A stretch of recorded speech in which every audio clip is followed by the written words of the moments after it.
ଆମମାନଙ୍କୁ ସୁରକ୍ଷାରେ ରଖିଛନ୍ତି, ଆମମାନଙ୍କୁ ସୁସ୍ଥ ସବଳ ରଖିଛନ୍ତି, ଆମମାନଙ୍କୁ ଲାଳନ ପାଳନ କରି ଏ ପର୍ଯ୍ୟନ୍ତ ପଢା ଆଣିଛନ୍ତି। ତହିଁ ସାଥେ ଏ ସୁନ୍ଦର ସମୟ ଆମମାନଙ୍କୁ ପ୍ରଦାନ କରିଛନ୍ତି। ପ୍ରିୟ ପ୍ରଭୁଙ୍କୁ ଧନ୍ୟବାଦ ଦିଏ।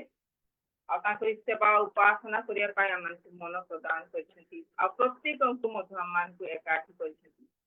ତେଣୁକରି ପ୍ରଭୁଙ୍କର ମହତ୍ ନାମକୁ ଧନ୍ୟବାଦ ଦିଏ।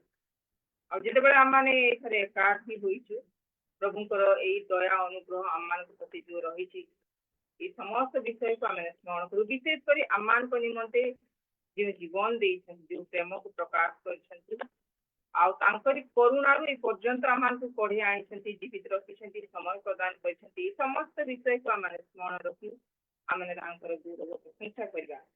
ବର୍ତ୍ତମାନ ପ୍ରାରମ୍ଭରେ ଆମେ ପ୍ରତ୍ୟେକ ସପ୍ତାହ ଭଳିଆ ଆଜି ମଧ୍ୟ ଆମେ ଗୀତ ସଂହିତା ତାର 136 ଆଜି 11 ଠାରୁ 26 ପଦ ପର୍ଯ୍ୟନ୍ତ ଆମେ ମିଳିତ ଅଧ୍ୟୟନ କରିବା ଏବଂ ପରମେଶ୍ୱରଙ୍କର ଗୌରବ କରିବା।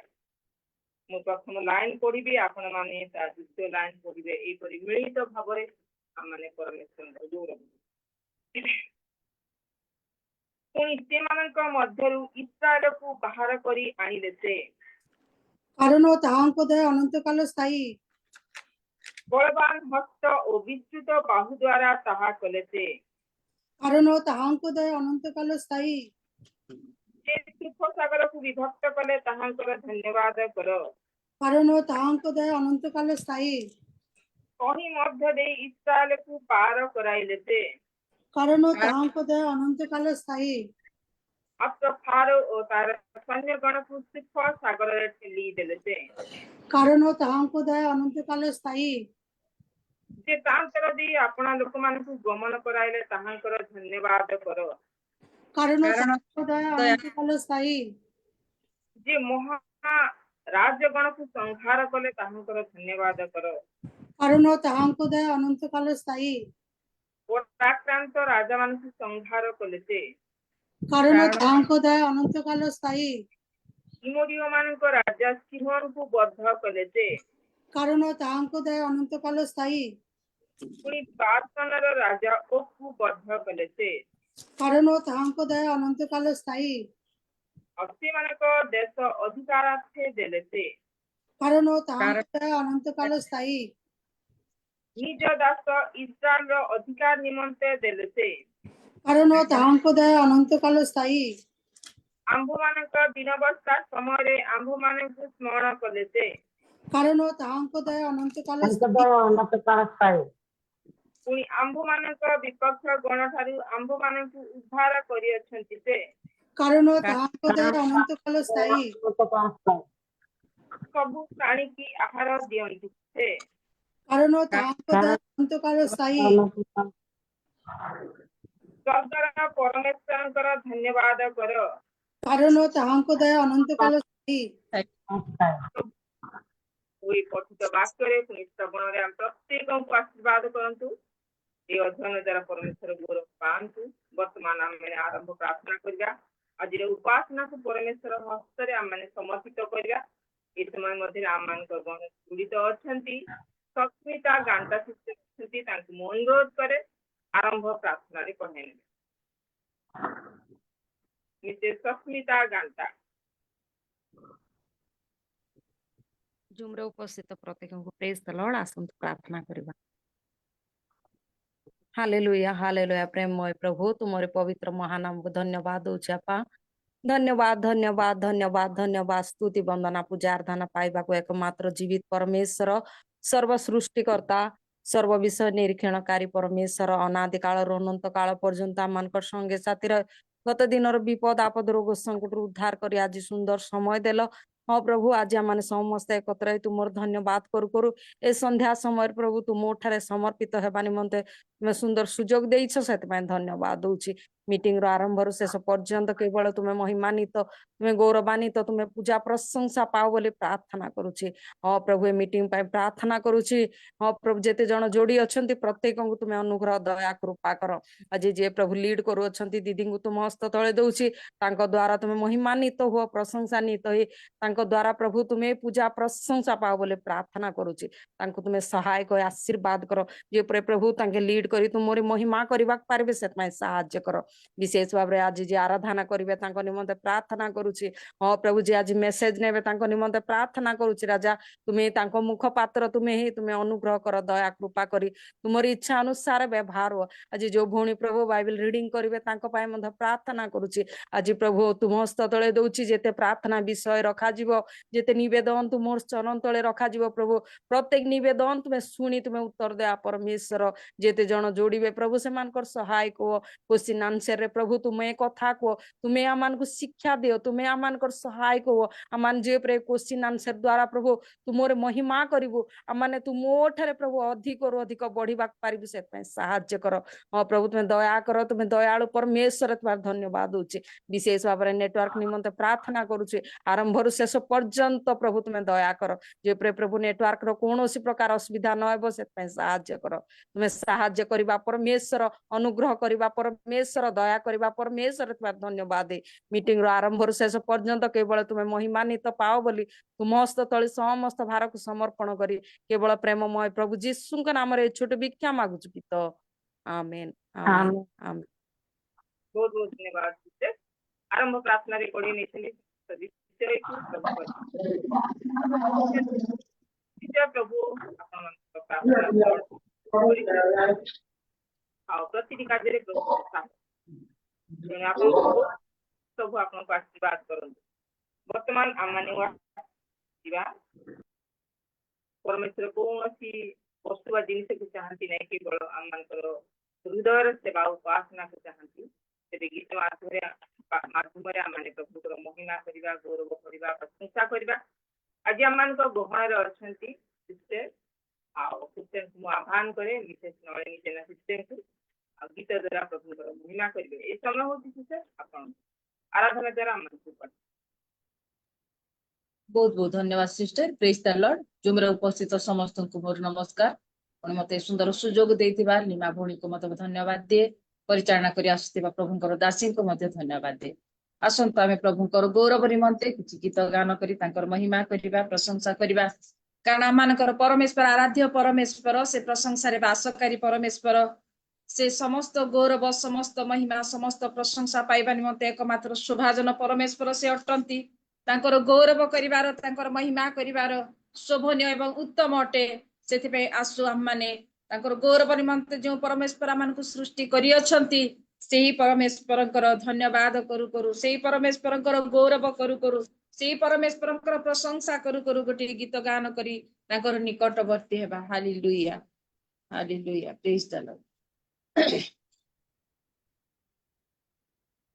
तुम्हें आराध्य परमेश्वर तुम्हें आराध्य परमेश्वर तुम्हें आधार सर्व सृष्टिर तुम्हें आधार सर्व सृष्टिर तुम्हें आराध्य परमेश्वर तुम्हें आराध्य परमेश्वर तुम्हें आधार सर्व सृष्टिर तुम्हें आधार सर्व सृष्टिर मोर सब गति तुम्हें देखुछ परिचय मनर नेइछ मोर सब गति तुम्हें देखुछ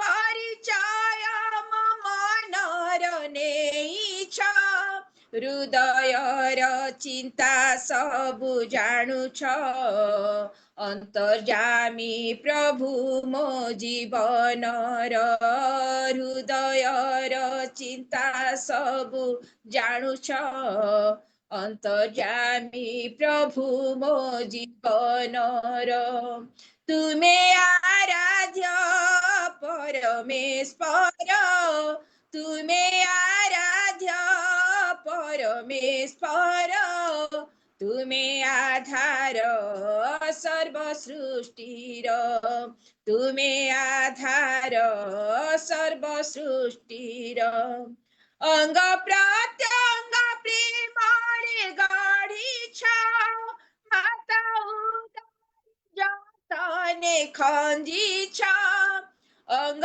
प्रत्यंग प्रेमारे गाढीछा माता उदर जतने खंजीछा तुम पूर्व प्रेम प्रकाशित तुम सकल कार्य चमत्कार तुम पूर्व प्रेम प्रकाशित तुम सकल कार्य चमत्कार तुमे आराध्य परमेश्वर तुमे आराध्य परमेश्वर तुमे आधार सर्व सृष्टिर तुमे आधार सर्व सृष्टिर केउठाकु जीवी तुम आत्मा ठारू केउठाकु जीवी तुम साक्षातरू केउठाकु जीवी तुम आत्मा ठारू केउठाकु जीवी तुम साक्षातरू तुम गौर बहुए विराजित पराक्रमी प्रभुए जगतर तुम गौर बहुए विराजित पराक्रमी प्रभुए जगतर तुमे आराध्य परमेश्वर तुमे परमेश्वर तुमे आधार सर्व सृष्टिर तुमे आधार सर्व सृष्टिर तुमे आराध्य परमेश्वर तुमे आराध्य परमेश्वर तुमे आधार सर्व सृष्टिर तुमे आधार सर्व सृष्टिर हालेलुया प्रेज द लॉर्ड से सकल सृष्टिर स्रष्टा परमेश्वर से अटंती से त्रिएक परमेश्वर से अटंती से आम्भ मानकर परमेश्वर से अटंती सेथिपाई आसु आम माने आउ गोटे गीत गान करू करू तांकर निकटवर्ती हेबा से ही आम मानकर प्रतिपालक से ही आम मानकर आरोग्यदाता से ही आम मानकर सृष्टिकर्ता परमेश्वर त्रिभुवनर अधिकारी परमेश्वर से ही केवल अटंती सेथिपाई आसु आम माने आउ गोटे गीत गान करिबा कारण से सर्व जगतर त्राणकर्ता परमेश्वर अटंती समुदाय जगतर त्राणकर्ता परमेश्वर से अटंती सेथिपाई आउ गोटे गीत द्वारा तांकर निकटवर्ती हेबा हालेलुया प्रेज द लॉर्ड प्रभु जीशु तुम्हें सृष्टिकर्ता प्रभु जीशु तुम्हें आरोग्यदाता प्रभु जीशु तुम्हें सृष्टिकर्ता प्रभु जीशु तुम्हें आरोग्यदाता प्रेमर तुम्हें दया सागर प्रेमर तुम्हें दया सागर प्रभु जीशु तुम्हें सृष्टिकर्ता प्रभु जीशु तुम्हें आरोग्यदाता प्रभु जीशु तुम्हें सृष्टिकर्ता प्रभु जीशु तुम्हें आरोग्यदाता सारा जगत रे प्रभु तुम्हारी राजसु सारा जगत रे प्रभु जय तुम हेउ सारा जगत रे प्रभु तुम्हारी राजसु सारा जगत रे प्रभु जय तुम हेउ जीवित ईश्वर दया जीवित ईश्वर दया प्रभु जीशु तुम्हें सृष्टिकर्ता प्रभु जीशु तुम्हें आरोग्य दाता, प्रभु जीशु तुम्हें सृष्टि करता, प्रभु जीशु तुम्हें आरोग्य दाता, मो प्रभु जीशु सत्य सनातन राजा मानकर राजा से जे महान, मो प्रभु जीशु सत्य सनातन राजा मानकर राजा से जे राजन, हृदय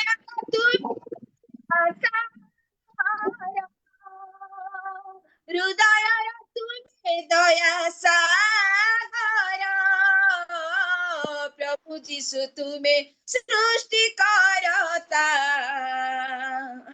प्रभु जीशु तुमे आरोग्य दाता, प्रभु जीशु तुमे सृष्टि करता,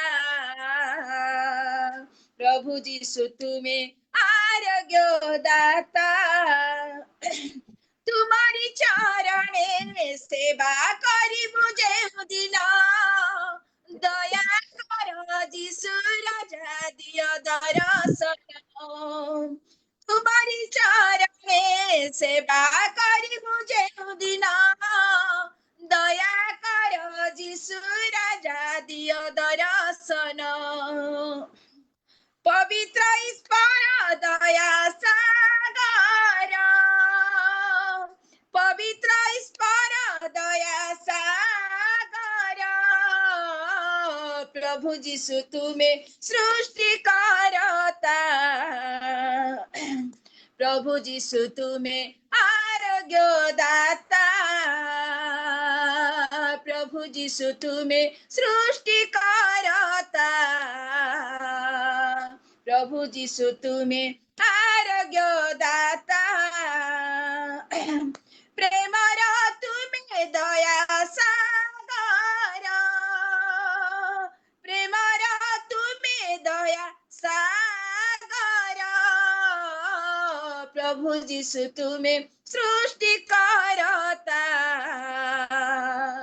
प्रभु जीशु तुम्हें आरोग्य दाता, प्रभु जीशु तुम्हें सृष्टि करता, प्रभु जीशु तुम्हें आरोग्य दाता, हालेलुया। से आमानकर सृष्टिकर्ता परमेश्वर से अटंती, से आमानकर आरोग्यकारी परमेश्वर से अटंती, से आमानकर बल स्वरूप परमेश्वर अटंती, से आसु आमाने तांकर महिमा करू करू, तांकर गौरव करू करू, आ गोटे गीत गान करू करू तांकर निकटवर्ती हेबा, से परमेश्वर निकट निजको समर्पण करिबा, आम परि पापी मनुष्य मानकु, आम परि अयोग्य मानकु से आम मानकु निजर प्राण दे आमानकर प्राण को किणी अछंती, सेति आसु आम माने आ गोटे गीत गान करी तांकर गौरव करिबा। Hallelujah, praise the Lord, hallelujah.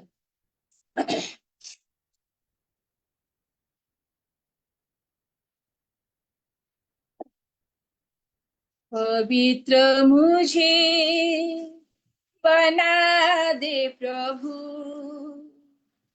शुद्ध मुझे कर दे प्रभु, ताकि तेरे जैसा दिखूं। पवित्र मुझे बना दे प्रभु, शुद्ध मुझे कर दे प्रभु, ताकि तेरे जैसा दिखूं, ताकि तेरे जैसा दिखूं।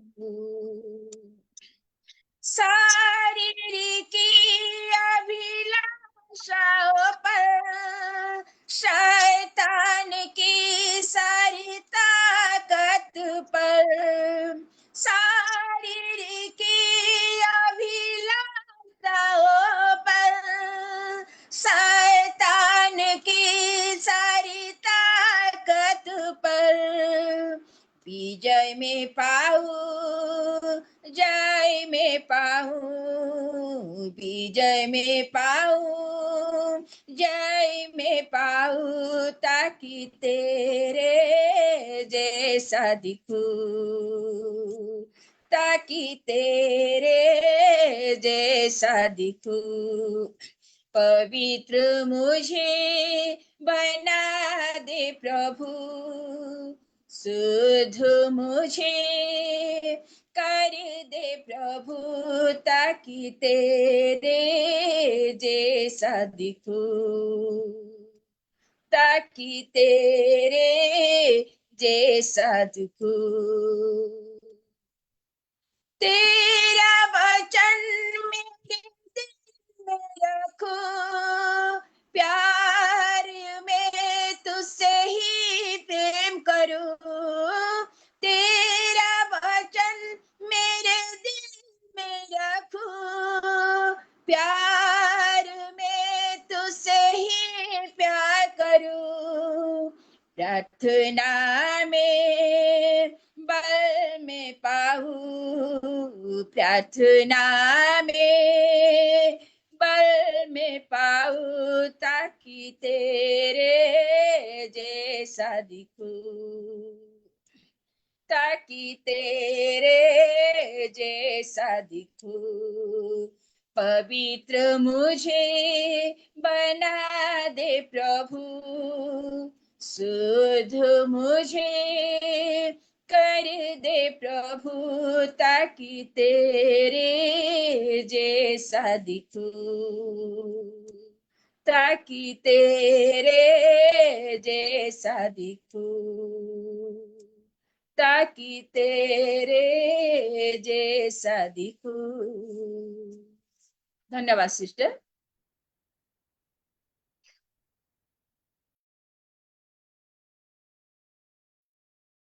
बहुत बहुत धन्यवाद सिस्टर। निजर मन प्राण दे प्रभुंकर से प्रेम को प्रेम गुण को वर्णित करी गीत बोली प्रभुंकर मन प्रशंसा करछथि। विशेष कर निज को मत गीत द्वारा प्रभु समर्पित करछथि। हम प्रत्येक मत ईश्वरंकर से चरण निकट को नेले समर्पित द्वारा। तो आपन को बहुत बहुत धन्यवाद। गीत द्वारा प्रभुंकर महिमा करथिबारु आपन को बहुत धन्यवाद। प्रभु आपन को ए परि भाबरे अनेक स्थान व्यवहार कर आम प्रार्थना रही अधिक भाव में प्रभु आप व्यवहार करते। बहुत बहुत धन्यवाद सुंदर आशीष। वर्तमान रही बाइबल अध्ययन बाइबल रीडिंग पवित्र धर्मशास्त्र अध्ययन करके शुणाइबे। समय मध्य आह्वान करे आम गहन जड़ित अच्छा मिसेस शीतल जामिनी जेना सिस्टर को बाइबल अध्ययन साहाय्य करेंगे। समय हूँ आप मिसेस शीतल जामिनी जेना। समस्तंकु प्रेज द लॉर्ड। नमस्कार। ए सुजोग निमंते सदा प्रभु को धन्यवाद दिए। तांका सहित टुनु दीदी बिंदु दीदी जेते जन जूम मीटिंग रे उपस्थित अछंती समस्तंकु धन्यवाद। आसंतु आमे पवित्र धर्मशास्त्र रु किछि अंश पढ़िबा। शुभा जाउछि कि हितोपदेश 12 पर्व 1 ठारू 10 पर्यंत पाठ करिबी। जो लोक शासन भल पाए से ज्ञान भल पाए, मात्र जे अनुजोग घृणा करे से पशुतुल्य। सतलोक सदाप्रभुंक ठारू अनुग्रह पाइब, मात्र कुकल्पनाकारी को से दोषी करिवे। दुष्टता द्वारा कौनसी मनुष्य सुस्थिर हेब नाही, किंतु धार्मिकर मूल केबे भुंचा जीव नाही। गुणवती स्त्री अपना स्वामीर मुकुट स्वरूप, मात्र लज्जादायिनी स्त्री ताहार हाड़ सबुर क्षय स्वरूप। धार्मिक मानकर संकल्प यथार्थ, मात्र दुष्ट मानकर परामर्श प्रवंचना युक्त। दुष्ट माने रक्तपात करिबा पाई छकी छकी बसिबार कथा कहंती, मात्र सरल लोक मानकर मुख से मानंकु रक्षा करे। दुष्ट माने उत्पाटित होई आउ न थांती, मात्र धार्मिक मानकर गृह स्थायी हेब। मनुष्य अपना सुबुद्धि अनुसार प्रशंसा पाइब, मात्र ଯାହାର କୁଟିଳ ଅନ୍ତକରଣ ସେ ତୁଚ୍ଛୀକୃତ ହେବ। ଯେଉଁ ଲୋକ ତୁଚ୍ଛୀକୃତ ଆଉ ଯାହାର ଦାସ ଅଛି ସେ ଖାଦ୍ୟହୀନ ପ୍ରଶଂସା ଠାରୁ ଶ୍ରେଷ୍ଠ। ଧାର୍ମିକ ମନୁଷ୍ୟ ଆପଣା ପଶୁର ପ୍ରାଣକୁ ଆଦର କରେ, ମାତ୍ର ଦୁଷ୍ଟମାନଙ୍କର କରୁଣା ନିଷ୍ଠୁର। ପ୍ରଭୁ ଏହି ପଠିତ ବାକ୍ୟରେ ସମସ୍ତଙ୍କୁ ଆଶୀର୍ବାଦ କରନ୍ତୁ। ଧନ୍ୟବାଦ। धन्यवाद सिस्टर, बहुत बहुत धन्यवाद। परमेश्वर से जीवंत वाक्य को अति सुंदर भाव में स्पष्ट भाव में अध्ययन करिसेंती। आपहि साथे जो वाक्य ने आमानकर क्या अन्य विषय रही आपको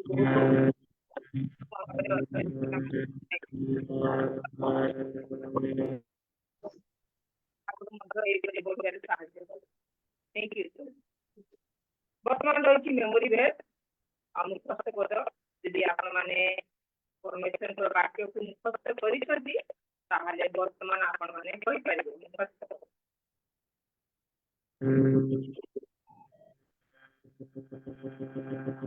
समस्त मोर प्रस्तल सुना जा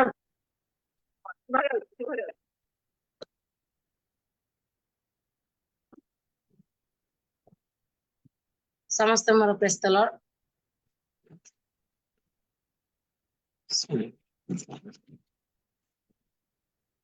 सुना जाउछि कि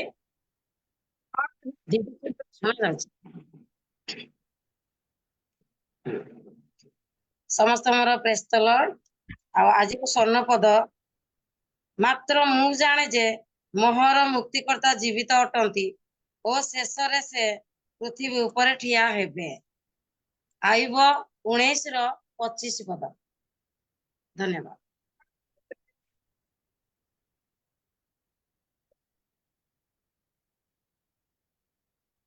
और यदि किए करबा ପାଇଁ ଚାହାନ୍ତି ମୁଖସ୍ଥ ପଦ। समस्त को प्रेज द लॉर्ड। मनुष्य दृष्टि कौन पथ सरल देखा जाए, मात्र तार शेष मृत्युर पथ थाए। हितोपदेश 14 पर्वर 12 पद। धन्यवाद। समस्त को नमस्कार। सतर्क लोक ज्ञान आच्छादन करे किंतु हीन बुद्धि हृदय अज्ञानता प्रचार करे। हितोपदेशेर 12 अध्याय 23 पद। Thank you. धन्यवाद। समस्त को नमस्कार। मोर मुख जो वृक्ष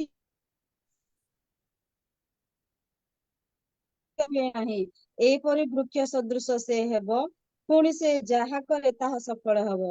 गीत संहिता 1 अध्यायर 3 पद। धन्यवाद।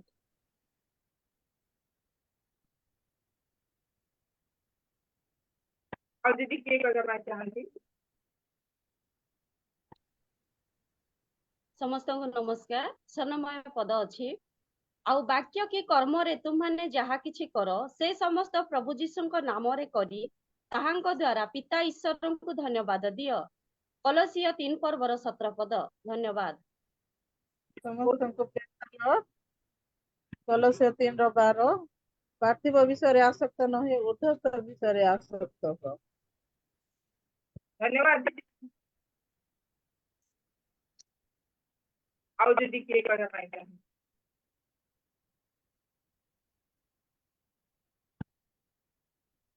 ଠିକ ଅଛି ଯଦି ନାହିଁ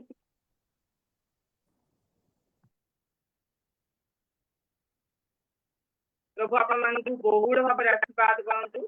परमेश्वर से जीवंत वाक्य को स्पष्ट करी तांकरी गौरव निमंते प्रकाश करिसेंती।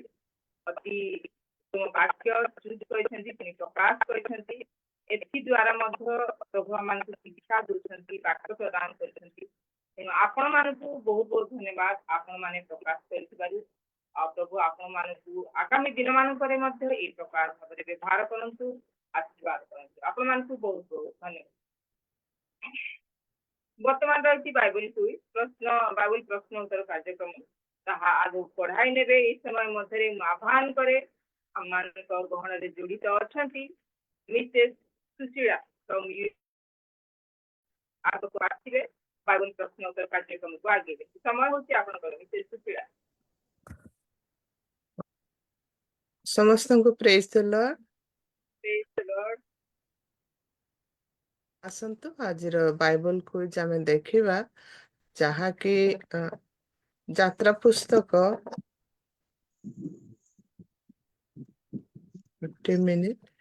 10 ଅଧ୍ୟାୟ। ତ ମୁଁ ଯେତେବେଳେ ପ୍ରଶ୍ନ ପଢିବି ଆପଣ ମାନେ ଉତ୍ତର ଦିଅନ୍ତୁ। ଆଉ ଆଜିର ଅଧ୍ୟାୟ ହେବ ଯାତ୍ରା ପୁସ୍ତକ 10 ଅଧ୍ୟାୟ।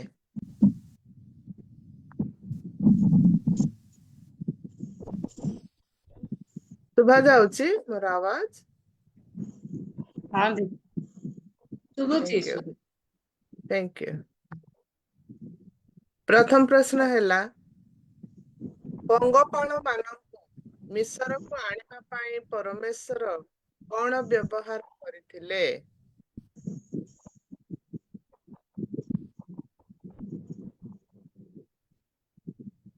ଯଦି ଆପଣ ବୁଝିପାରି ନାହାନ୍ତି, ଖୋଲି ପାରିବେ ଆପଣଙ୍କ ବାଇବଲ, ଯାହାକି ଯାତ୍ରା ପୁସ୍ତକ 10 ଅଧ୍ୟାୟ। ପଙ୍ଗପାଳ ମାନଙ୍କୁ ମିଶରକୁ ଆଣିବା ପାଇଁ ପରମେଶ୍ୱର କଣ ବ୍ୟବହାର କରିଥିଲେ?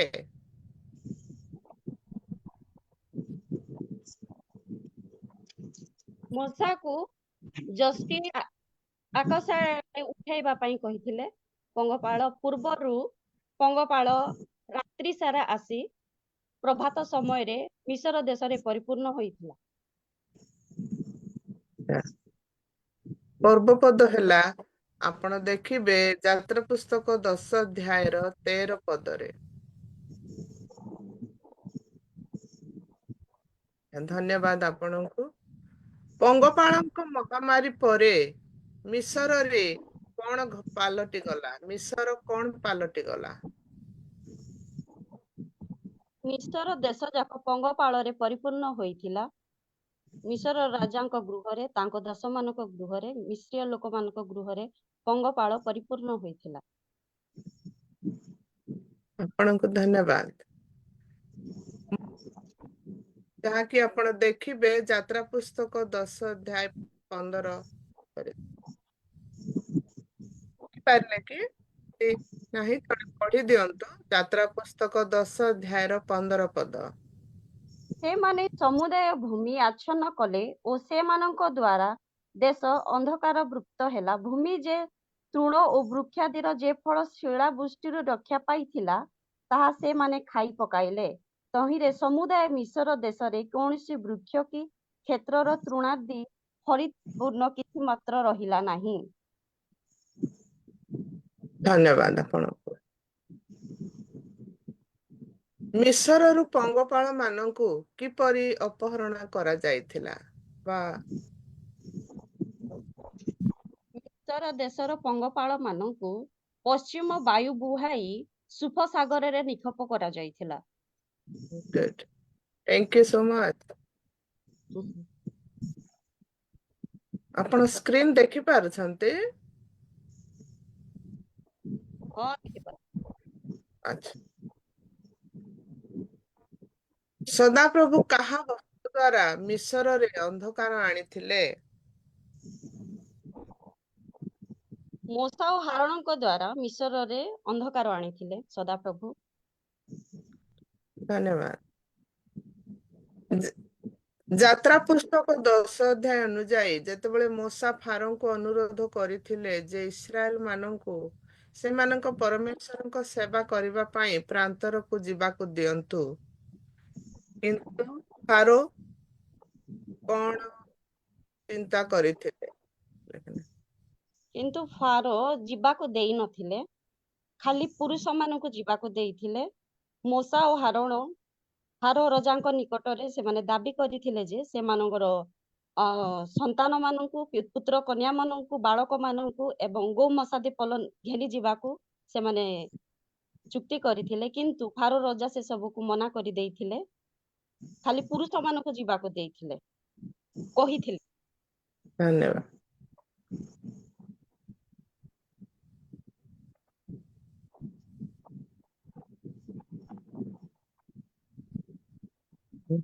ଆଉ ଗୋଟେ ପ୍ରଶ୍ନ ପଢୁଛି।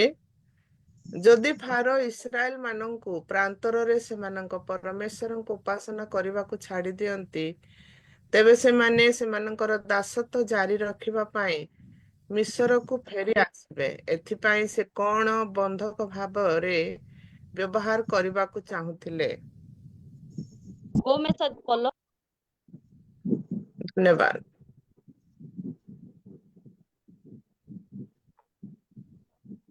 ପରମେଶ୍ୱର ମିଶରୀୟ ମାନଙ୍କ ଉପରେ ଯେଉଁ ଅଷ୍ଟମ ମହାମାରୀ ଆଣିଥିଲେ ତାହା କଣ ଥିଲା? ତାହା ଅନ୍ଧକାରମୟ ଅଷ୍ଟମ ପଙ୍ଗପାଳ ଥିଲା। ଧନ୍ୟବାଦ। ଆପଣଙ୍କୁ ଧନ୍ୟବାଦ। ଆଉ ଯଦି କିଏ କହିବେ କୁହନ୍ତୁ। ପରମେଶ୍ୱର ମିଶରୀୟ ମାନଙ୍କୁ ଆଣିଥିବା ନବମ ମହାମାରୀ କଣ ଥିଲା? ଅନ୍ଧକାର। ଧନ୍ୟବାଦ। ମିଶରରେ ଅନ୍ଧାର କେତେ ସମୟ ଧରି ରହିଥିଲା? 3 ଦିନ ଧରି ରହିଥିଲା। ଧନ୍ୟବାଦ ଆପଣଙ୍କୁ। ସଦାପ୍ରଭୁ କାହା ହସ୍ତ ଦ୍ୱାରା ମିଶର ଉପରେ ପଙ୍ଗପାଳର ମହାମାରୀ ଆଣିଥିଲେ?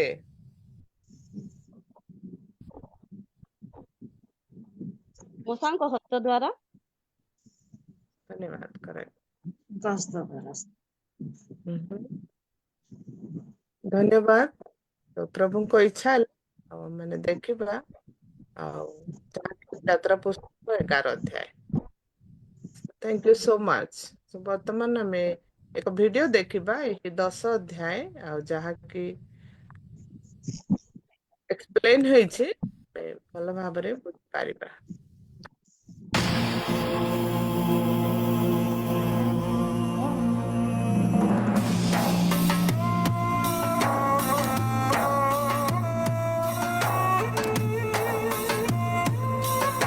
Then the Lord said to Moses, "Go to Pharaoh, for I have hardened his heart and the hearts of his officials, so that I may perform these miraculous signs of mine among them, that you may tell your children and grandchildren how I dealt harshly with the Egyptians, and how I performed my signs among them, and that you may know that I am the Lord."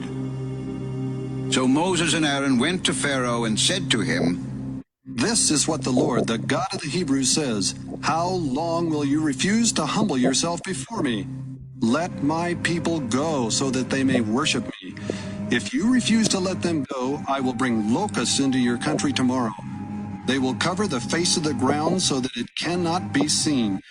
They will devour what little you have left after the hail, including every tree that is growing in your fields.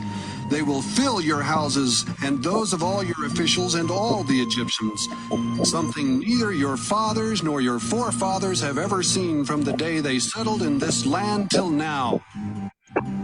Then Moses turned and left Pharaoh. Pharaoh's officials said to him, "How long will this man be a snare to us? Let the people go so that they may worship the Lord their God. Do you not yet realize that Egypt is ruined?" Then Moses and Aaron were brought back to Pharaoh. "Go, worship the Lord your God. But just who will be going?" "We will go with our young and old, with our sons and daughters, and with our flocks and herds, because we are to celebrate a festival to the Lord."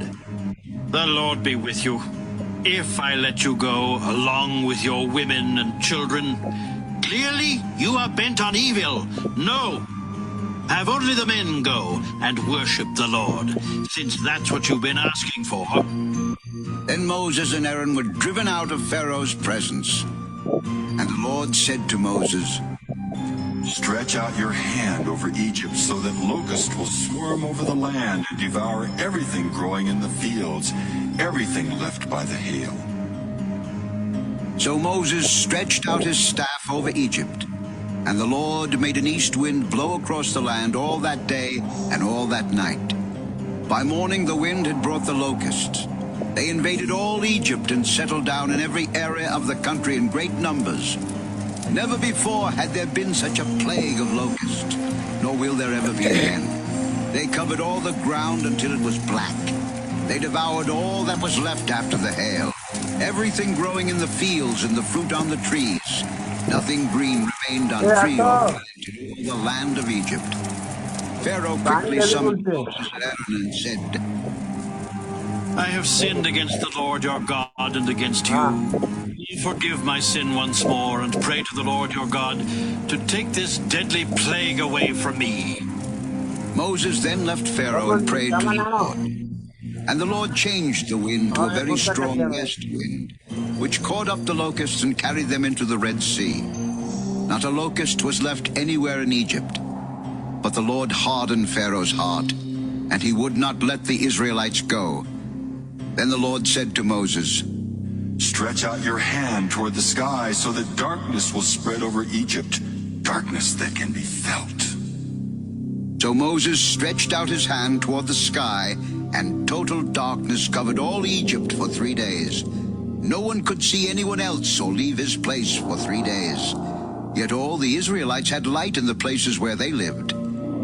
Then Pharaoh summoned Moses and said, Go, worship the Lord. Even your women and children may go with you. Only leave your flocks and herds behind.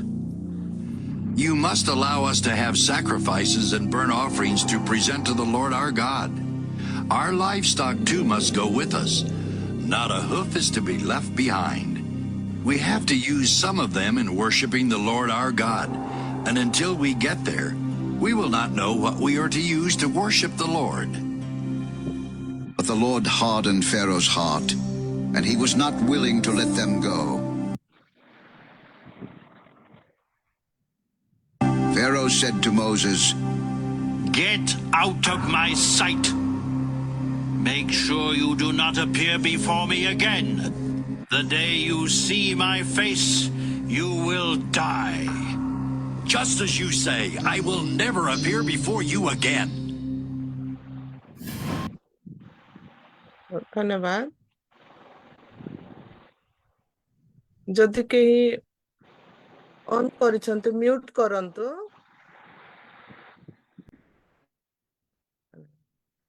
धन्यवाद। तो यह थिला आजिर quiz जहाँकि यात्रा पुस्तक 10 अध्याय। तो ए पर्यंत आमे 9टी दंड विषय रे देखिलु। जदि कहार मने अछि कहि परिबे कि परमेश्वर केतोटी दंड देइथिले मिस्र देश रे? 10ଟି ଦଣ୍ଡ ଦେଇଥିଲେ। धन्यवाद आपणको।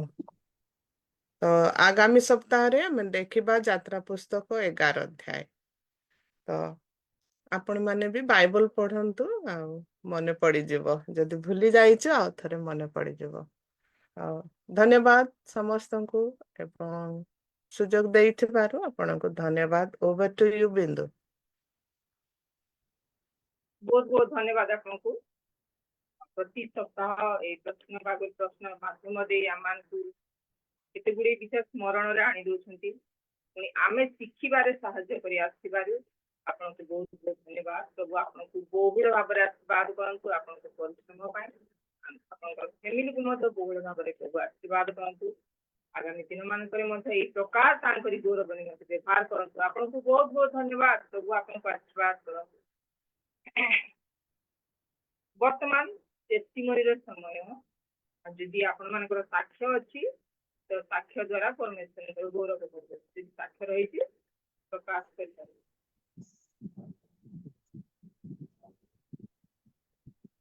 समस्त मोर प्रेज द लॉर्ड। गत सप्ताह ए सप्ताह पर्यंत परमेश्वर मोहर मो परिवार जत्न तत्न नहीं सुरक्षा देइचंती सुरक्षित रखिचंती बाहर जीवार भीतर आसीबार साहाय्य करिसंती सुरक्षित देइचंती। या मोर साक्ष्य आ गोटे विषय मोर अनुरोध प्रार्थना अछि जा कि मो झियर विभागर डेट फिक्स हे गला आ मे मास 28 तारिख रे झियर विभागर अछि सेति पा टिके प्रार्थना करिवे जे परी अर्थ टिके जुगाड़ होई पारिबो टिके कम रहउची सेति पा टिके परमेश्वर को निकट रे समस्त मोर रिक्वेस्ट समस्त टिके प्रार्थना करंतु से सहायकारी से निहाती जुगेबे एति मोर साक्ष्य। धन्यवाद।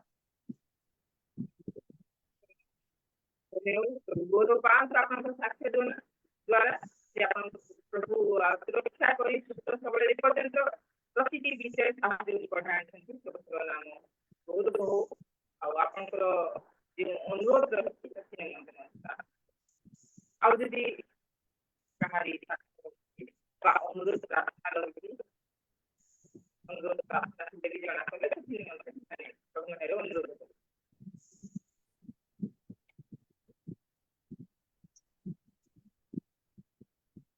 ଠିକ ଅଛି ଆଜି କେତେ ଜଣ ସବୁଙ୍କର ଦାସି ମାନେ ନୂଆ ଦିଦି ଭଉଣୀ ମାନେ ଅଛନ୍ତି ସେମାନଙ୍କର ନାମ ତ ଜଣାଉନି କିନ୍ତୁ ସେମାନେ ପ୍ରଥମ ଥର ଆମମାନଙ୍କର ଏଇ ଓମେନ୍ ଫେଲୋସିପରେ ଯୋଗ ଦେଇଥିବାରୁ ଆପଣମାନଙ୍କୁ ବହୁତ ବହୁତ ଧନ୍ୟବାଦ।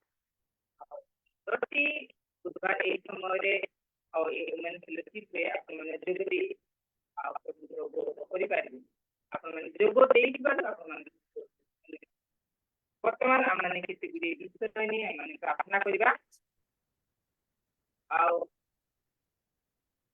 ଆମମାନଙ୍କର ଗହଣରେ ଅଛନ୍ତି ଦିଦି ଅଛନ୍ତି ହେମଲତା ସୁନା ଦିଦିଙ୍କୁ ଅନୁରୋଧ କରେ ହେମଲତା ହଁ ପ୍ରେସ୍ ଦ ଲର୍ଡ ଦିଦି। ଆଉ ଭଲରେ ଟିକେ କ୍ଲିୟର ହଉନି ଦିଦି। ବର୍ତ୍ତମାନ ଯେ ସାକ୍ଷ୍ୟମାନେ ଶୁଣିବାକୁ ପାଇଲୁ ଆମେ ଥିଲେ ପ୍ରଭୁ ଦୟା ଅନୁଗ୍ରହ କରିଛନ୍ତି ତାଙ୍କ ପରିବାରକୁ ଆଉ ସୁରକ୍ଷାରେ କୁଶଳରେ ରଖିଛନ୍ତି। ତେଣୁ ପ୍ରଭୁଙ୍କୁ ଧନ୍ୟବାଦ ପ୍ରାର୍ଥନା ଦେବେ।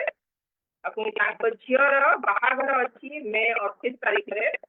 ଆଉ ସେ ଯାହା ସମସ୍ତ ଆବଶ୍ୟକ ରହିଛି ଆଉ ସେଥି ନିମନ୍ତେ ପ୍ରଭୁ ଘରେ ନିବେଦନ ରଖିବେ ଯେ ପ୍ରଭୁ ପ୍ରତିଟି କାର୍ଯ୍ୟରେ ସାହାଯ୍ୟ କରନ୍ତୁ। ଆଉ ଆର୍ଥିକ ପରିସ୍ଥିତି ମଧ୍ୟ ରହିଛି ତାହା ମଧ୍ୟ ଯୋଗାନ୍ତୁ ସେଥି ନିମନ୍ତେ ପ୍ରାର୍ଥନାରେ ପଢ଼ାଇ ନେବେ।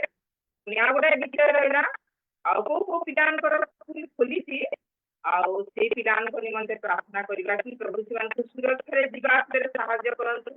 ସେମାନଙ୍କ ପଢ଼ାରେ ମଧ୍ୟ ପ୍ରଭୁ ସାହାଯ୍ୟ କରନ୍ତୁ। ପୁଣି ଯେଉଁମାନଙ୍କର ରିଜଲ୍ଟ ବାହାରି ନାହିଁ ପର୍ଯ୍ୟନ୍ତ ସେମାନଙ୍କ ନିମନ୍ତେ ମଧ୍ୟ ପ୍ରାର୍ଥନା କରିବା ଯେ ସେମାନଙ୍କର ପରିଶ୍ରମ ଫଳ ଅନୁଯାୟୀ ପ୍ରଭୁ ସେମାନଙ୍କୁ ଉତ୍ତୀର୍ଣ୍ଣ କରନ୍ତୁ ସେଥି ନିମନ୍ତେ ମଧ୍ୟ ପ୍ରାର୍ଥନା କରିବା।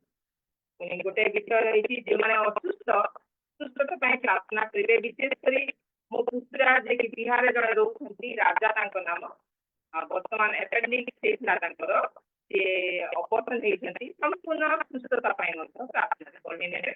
ଆଉ ପ୍ରଭୁ ଆଜି ଯେଉଁ ଦାସୀଙ୍କୁ ମନୋନୀତ କରିଛନ୍ତି ଦାସୀଙ୍କ ନିମନ୍ତେ ବାକ୍ୟ ନିମନ୍ତେ ମଧ୍ୟ ପ୍ରାର୍ଥନାରେ ତୋଳି ଧରିବେ। ଏ କେତେ ଗୁଡ଼ିଏ ବିଷୟ ଆପଣ ପ୍ରାର୍ଥନାରେ କଢ଼ାଇବେ। ସମୟ ହେଉଛି ଆପଣ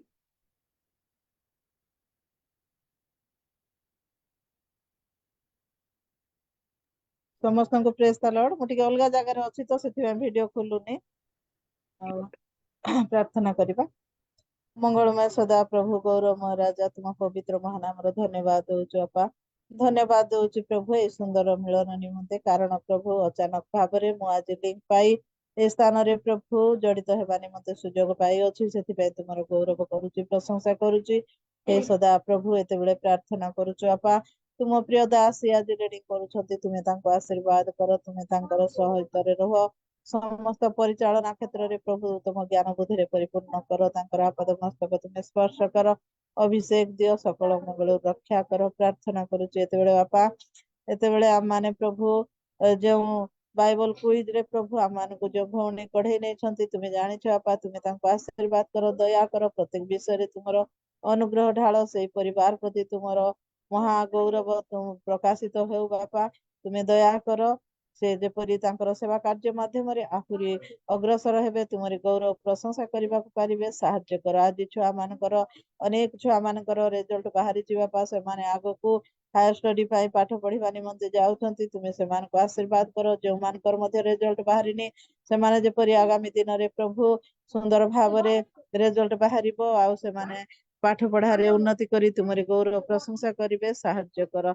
ପ୍ରାର୍ଥନା କରୁଛୁ ଯେତେବେଳେ ବାପା ଯେଉଁ ଭାଇଙ୍କର ଆକ୍ସିଡେଣ୍ଟ ହେଇଥିଲା ତୁମେ ତାଙ୍କୁ ଆଶୀର୍ବାଦ କର ସୁସ୍ଥ ସ୍ୱାସ୍ଥ୍ୟ ଦିଅ ସେ ଯେପରି ଗୃହକୁ ସୁସ୍ଥତାର ସହିତ ଫେରି ତୁମରି ଗୌରବ ପ୍ରଶଂସା କରିବେ ସାହାଯ୍ୟ କର ସମସ୍ତ ମଙ୍ଗଳ ରକ୍ଷା କର। ପ୍ରାର୍ଥନା କରୁଛୁ ବାପା ଏତେବେଳେ ତୁମେ ଆସ ପ୍ରତ୍ୟେକଙ୍କର ସହିତରେ ରୁହ। ଯେଉଁ ଭଉଣୀ ପ୍ରଭୁ ତାଙ୍କ ଝିଅର ବିବାହର ନିମନ୍ତେ ପ୍ରାର୍ଥନା ଲୋଡ଼ି ଅଛନ୍ତି ତୁମେ ତାଙ୍କୁ ଆଶୀର୍ବାଦ କର ଦୟା କର ପ୍ରଭୁ ତାଙ୍କର ଏହି ବିବାହର ସମୟରେ ପ୍ରଭୁ ତୁମର ଅନୁଗ୍ରହ ପ୍ରଦାନ କର। ସମସ୍ତ ଆୟୋଜନ ଉପରେ ତୁମର ଆଶୀର୍ବାଦ ଢାଳି ଦିଅ। କାନା ନଗରର ବିବାହ ଭୋଜିରେ ଯେପରି ତୁମେ ପ୍ରଭୁ ସେଇ ଆବଶ୍ୟକତା ପୂରଣ କରିଥିଲ, ତଦ୍ରୂପ ପ୍ରଭୁ ସେମାନଙ୍କର ବାହାଘର ସମୟରେ ସମସ୍ତ ଆବଶ୍ୟକତା ପୂରଣ କରି ତୁମେ ସେମାନଙ୍କୁ ଆଶୀର୍ବାଦରେ ପରିପୂର୍ଣ୍ଣ କର। ନବ ଦମ୍ପତିକୁ ଆଶୀର୍ବାଦ କର, ସେମାନଙ୍କର ଜୀବନ ଆଶୀର୍ବାଦ ଯୁକ୍ତ କର, କୁସୁମିତ କର, ତୁମରି ଗୌରବ ନିମନ୍ତେ ବ୍ୟବହାର କର।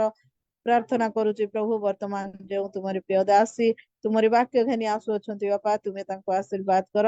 ସେ ଯେପରି ପ୍ରଭୁ ଉତ୍ତମ ଭାବରେ ତୁମର ସେଇ ମୁଖ ନିଃସୃତ ବାକ୍ୟକୁ ପ୍ରତିପାଦନ କରିବେ, ତାହା ତୁମର ପ୍ରଭୁ ଆମମାନଙ୍କ ହୃଦୟରେ 100 ଗୁଣ ଫଳ ଫଳିବାକୁ ପାରିବ। ସାହାଯ୍ୟ କର, ତୁମେ ତାଙ୍କୁ ତୁମର ସେଇ ପବିତ୍ର ଆତ୍ମାରେ ଅଭିଷେକ କର ପ୍ରଭୁ। ତାଙ୍କ ମୁଖ ଦ୍ୱାରା ତୁମେ କଥା କୁହ, ନିଜ ମୁଖର ବାକ୍ୟ ନ ହଉ ପ୍ରଭୁ, ମାତ୍ର ତୁମରି ମୁଖରେ ପ୍ରଭୁ ପବିତ୍ର ଆତ୍ମାଙ୍କର ଭାଷାରେ ସେ ଯେପରି ତୁମରି ଗୌରବ କରିବେ ସାହାଯ୍ୟ କର।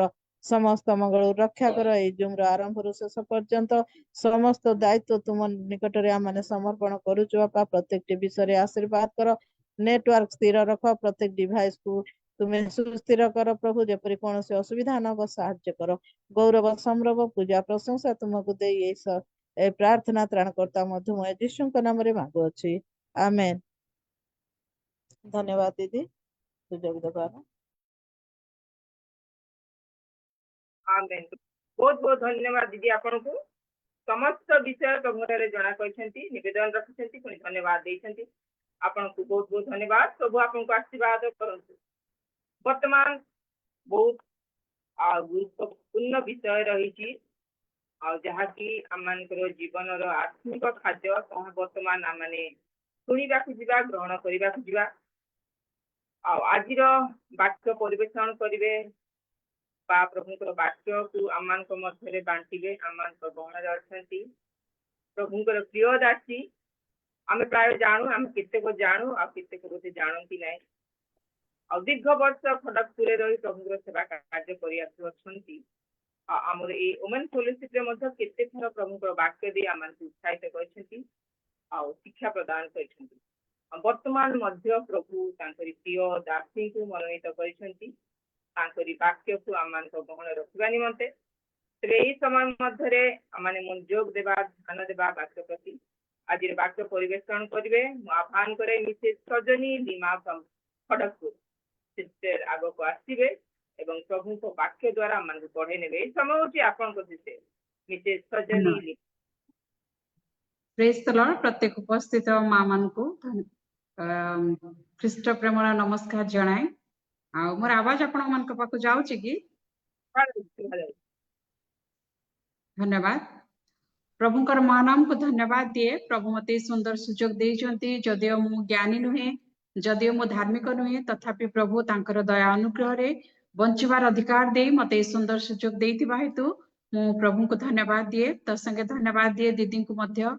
आउ जो दिन दीदी मते फोन कले से दिन मंडली रो कटेज प्रेयर मीटिंग चली थाए। मु प्रेयर रे बसी थिली, अचानक देखिली कि फोन रे मिस कॉल आसी। तापरे मु दीदी को फोन कली, दीदी मते कहले तमे वाक्य देई पारिबो कि? तो मु कहली निश्चय दीदी, जदि प्रभु मते सुजोग दउचंती तो मु निश्चय देबी। मु मना कोन पई करिवि, मु निश्चय देबी। तो धन्यवाद दिए दीदी को मध्य। आउ से मते सुंदर सुजोग देइचंती। जदियो मु विश्वस्त भाबे ए जो मीटिंग रे बसी पारेनी, कारण मंडली रे मध्य अनेक थर मु कहिची ए दिन मानकरे मंडली रे मध्य महिला समिति थिबा सकासु मु जोग देई पारेनी, तथापि से मते सुंदर सुजोग देइथिबा सकासु मु तांको धन्यवाद दिए। जे माने देखिबा आजिर शास्त्रांश जोहन तार 5 पर्व 1 रु 13 पद पर्यंत आमाने पढ़िबा। एति उतारे जिहुदी मानकर गोटिए पर्व पड़िला। आ जीसु जेरुसलेम को यात्रा कले। जेरुसलेम रो मेसोदार निकटरे गोटिए पुष्करणी अछि। एप्री भाषा रे ताहाकु बेतसाइदा बोली कहंती। तार 5टी मंडप। से गुड़िकरे अनेक अनेक पीड़ित, अंध, खंज और शुष्कांग पड़ी रहुतिले। से माने जल संचलन अपेक्षा रे रहुतिले, कारण कोनोसी समय रे प्रभुंकर जने दूत पुष्करणी रे अवतरण करी जल कंपाउतिले। आ जल कंपिबा परे जे कि प्रथमे सेतिरे प्रवेश करुतिला से जे कोनोसी रोग रे आक्रांत होइतिले सुधा सुस्थ हेउतिला। सेठारे 38 वर्षावधि रोगग्रस्त जने लोक थिला। जीसु ताहाको पड़ी रहिथिबा देखि बहु कालर रोगी बोली जानी ତାକୁ ପଚାରିଲେ ତୁମେ କଣ ସୁସ୍ଥ ହେବାକୁ ଇଚ୍ଛା କରୁଅଛ? ଗୋଟିଏ ରୋଗୀଟି ଉତ୍ତର ଦେଲା ମହାଶୟ, ଜଳ କମ୍ପିବା ସମୟରେ ମତେ ପୋଖରୀ ଭିତରକୁ ନେଇଯିବା ପାଇଁ ମୋର କେହି ନାହିଁ, ଆଉ ମୁଁ ଯାଉ ଯାଉ ଅନ୍ୟ ଜଣେ ମୋ ଆଗରୁ ପଶିଯାଏ। ଯୀଶୁ ତାହାକୁ କହିଲେ, ଉଠ, ତୁମର ଖଟିଆ ଘେନି ଚାଲ। ସେଇ କ୍ଷଣି ସେ ଲୋକଟି ସୁସ୍ଥ ହେଲା ଓ ଆପଣାର ଖଟିଆ ଘେନି ଚାଲିବାକୁ ଲାଗିଲା। ସେଇଦିନ ବିଶ୍ରାମ ବାର ଥିଲା। ଅତଏବ ଯିହୁଦୀ ମାନେ ସୁସ୍ଥ ହୋଇଥିବା ଲୋକକୁ କହିବାକୁ ଲାଗିଲେ, ଆଜି ବିଶ୍ରାମ ବାରରେ ଖଟିଆ ବହି ନେଇ ଯିବାର ତୁମର ବିଧିସଙ୍ଗତ ନୁହେଁ। କିନ୍ତୁ ସେ ସେମାନଙ୍କୁ ଉତ୍ତର ଦେଲା, ଯେ ମତେ ସୁସ୍ଥ କଲେ ସେ ମତେ କହିଲେ, ତୁମର ଖଟିଆ ଘେନି ଚାଲ। ସେମାନେ ତାହାକୁ ପଚାରିଲେ, ତୁମର ଖଟିଆ ଘେନି ଚାଲ ବୋଲି ଯେ ତୁମକୁ କହିଲା ସେ ଲୋକ କିଏ? ଯୀଶୁ ସେ କିଏ ତାହା ସେଇ ସୁସ୍ଥ ହୋଇଥିବା ଲୋକ ଜାଣିନଥିଲା, କାରଣ ସେ ସ୍ଥାନରେ ବହୁତ ଲୋକ ଥିବାରୁ ଯୀଶୁ ଅଗୋଚରରେ ଚାଲି ଯାଇଥିଲେ। ପ୍ରଭୁ ଏ ପଠିତ ଶାସ୍ତ୍ରାଂଶରେ ଆମେ ପ୍ରତ୍ୟେକଙ୍କୁ ଆଶୀର୍ବାଦ କରନ୍ତୁ। ଧନ୍ୟବାଦ। ଆଜିର ଚିନ୍ତା ମାନେ ଦେଖୁ ପ୍ରଭୁଙ୍କୁ ଧନ୍ୟବାଦ ଦିଏ। ପ୍ରଭୁ ଏ ସୁନ୍ଦର ବାକ୍ୟ ଆଜି ଆମମାନଙ୍କୁ ଦେଇଛନ୍ତି। এই ଶାସ୍ତ୍ରାଂଶ ଯେତେବେଳେ ଆମେ ପଢିଲୁ, ହୁଏତ ଅନେକ ଭାବିଥିବେ କି ଆମେ ଯୋଉ ଦିନଠାରୁ ଆମେ ସଣ୍ଡେ ସ୍କୁଲରେ ଆମେ ପଢିଛୁ ସେଇ ଦିନଠୁ ହୁଏତ ଆମେ এই ବାକ୍ୟକୁ ପଢିଛୁ, ଟିଚର ମାନଙ୍କ ଦ୍ଵାରା এই କାହାଣୀଟି ଶୁଣିଛୁ।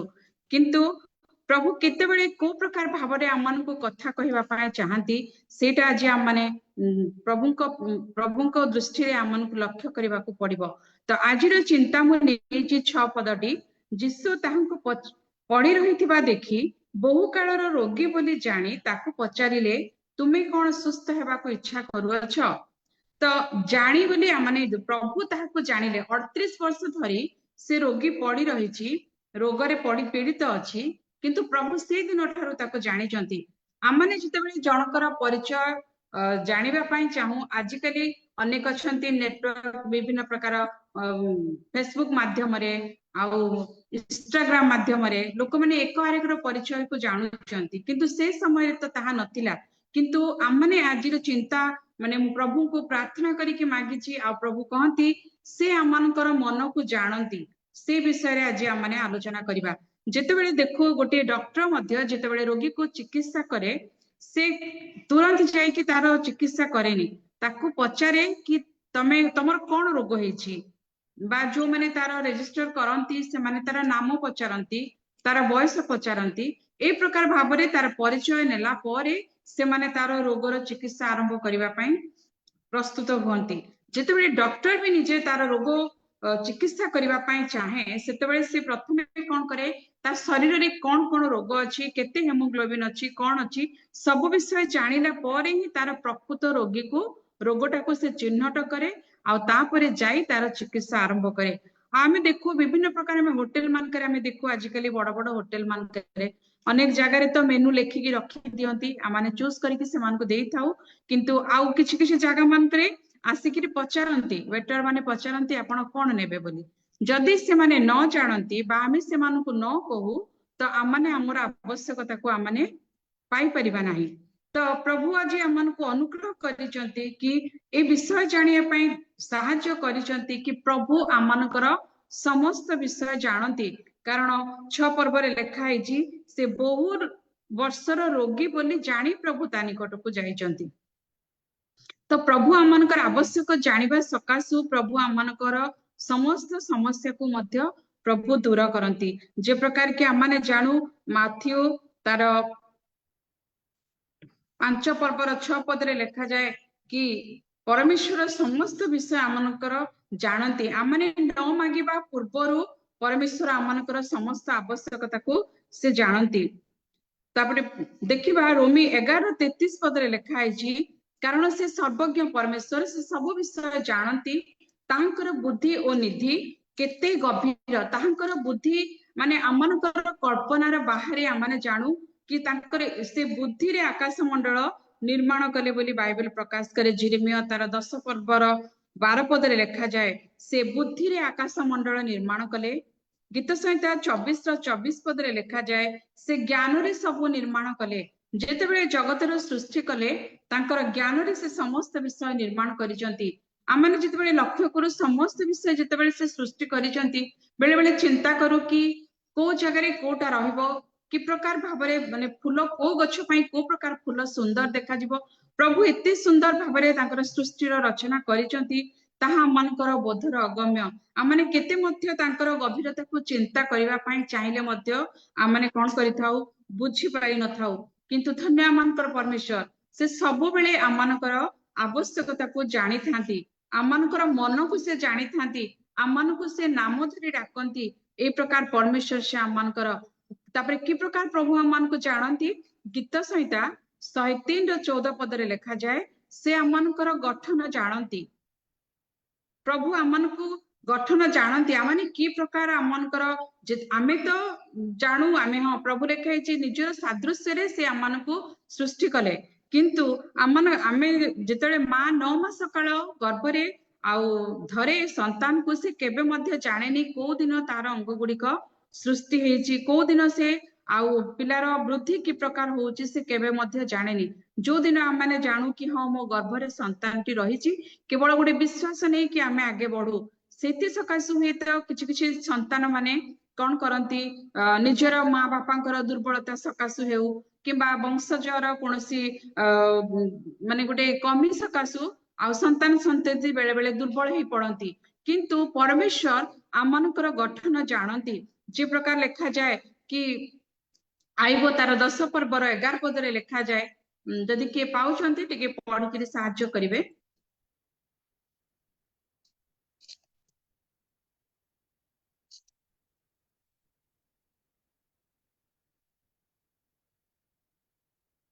तुम्भे मते चर्म और मांसरे वस्त्रान्वित करियछ पुणी अस्थि और शरीर रे मते एकत्र बुणियछ प्रभु आमनकु चर्म और मांसरे वस्त्रान्वित करियछंती जदि प्रकृति रे आमने चिंता करू जदि आमनकु प्रभु एमती आम उपरे माने आमर हाड़ को बा सिर को ढांकिला परे जदि कोनोसी विषय आमनक मध्यरे न थांता तो आमनकर की परिस्थिति हेई थांता किंतु प्रभु एडी आइब प्रकाश करंती तुम्हें मते चर्म और मांसरे वस्त्रान्वित करियछ पुणी अस्थि और शिरारे मते एकत्र बुणियछ पुणी लिखाई जेतेबेले आमनकर पेटरे संतानटी उत्पन्न हुए लिखाई मोर चक्षु से असंपूर्ण पिंड देखियछि गीत संहिता 139:16 पदरे एटे प्रकाश करे तो प्रभु आमनकर गठन जानती आमने की प्रकार आमन सब विषय प्रभु आमनकर जानती तापरे से मनुष्यर नाम धरी डाकंती जिसाय तार 40:26 पदरे लिखा जाए से मनुष्यर नाम धरी डाकंती जदि प्रभु मते चिन्हि न थांते बा प्रभु मते जानि न थांते से कोन मनुष्यर नाम धरी डाकी थांते कि जे प्रकार आमे सामुएल को देखो सामुएल केते छोट थिले किंतु आउ मंदिर मध्यरे प्रभु तांको डाकुचंती सामुएल सामुएल बोली से प्रकार प्रेरित 9:4 पदरे मध्य हमने देखो साउल को डाकुचंती साउल साउल तुमे मते काहे की ताड़ना करूअछ तो प्रभु आमन को जानती बोली से आमनकर नाम धरी आमन को डाकंती से आमनकर प्रत्येक विषय को से निरीक्षण करती प्रभुकर महानाम को धन्यवाद दिए से प्रकार आमने देखो गीत संहिता 1:6 पदरे लिखा जाए से माने धार्मिक मानकर पथ जानती परमेश्वर धार्मिक मानकर पथ मध्य जानती मनुष्यर गुप्त विषय मध्य परमेश्वर जानती गीत 44:21 पदरे आमने देखू मनुष्यर गुप्त विषय जाक मध्य प्रभु जानती गीत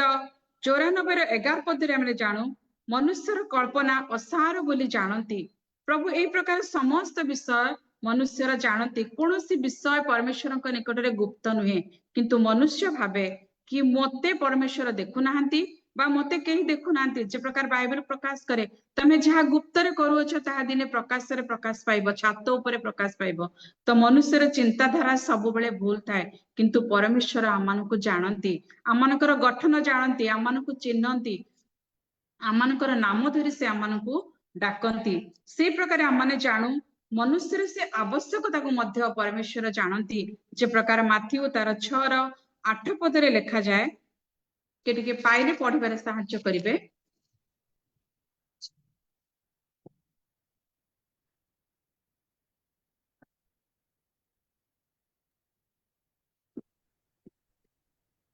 तेणु सेमानक परि हो नाही कारण तुमनकर कोन प्रयोजन मागिबा पूर्वरु तुममानंकर तो पिता ईश्वर ताहा जानती आमनकु कौन प्रयोजन अछि परमेश्वर ताहा जानती अनेक समय आमने परमेश्वर को निंदा करू जेतेबेले आमनक जीवन रे समस्या आसे अभाव आसे किंबा शत्रु मान द्वारा माने कष्ट पाई थाउ से समय आमनकर मुख प्रकाश करे कौन परमेश्वर देखु नांती ना परमेश्वर जानी नांती जे आमनकु गोटे परे गोटे समस्या आमनकर रहिछि परमेश्वर देखु नांती बोधे सेति पय आमनकर ए प्रकार समस्या किंतु माथ्यू कहंती आमने मागिबा पूर्वरु चिंता करिबा पूर्वरु आमनकर आवश्यकता परमेश्वर जानती आमनकर आवश्यकता कौन आमनकु को समय की प्रकार भाबरे केते परिमाण रे आवश्यकता सेटा परमेश्वर आमनकर जानती आमने जानू जेपरि परमेश्वर आमनकर आ महान पराक्रमी परमेश्वर तांको निकट रे कोनोसी प्रकार विषय असंभव नुहे जे प्रकार आमने देखु से प्रकार से आमनकर क्षुधा को मध्य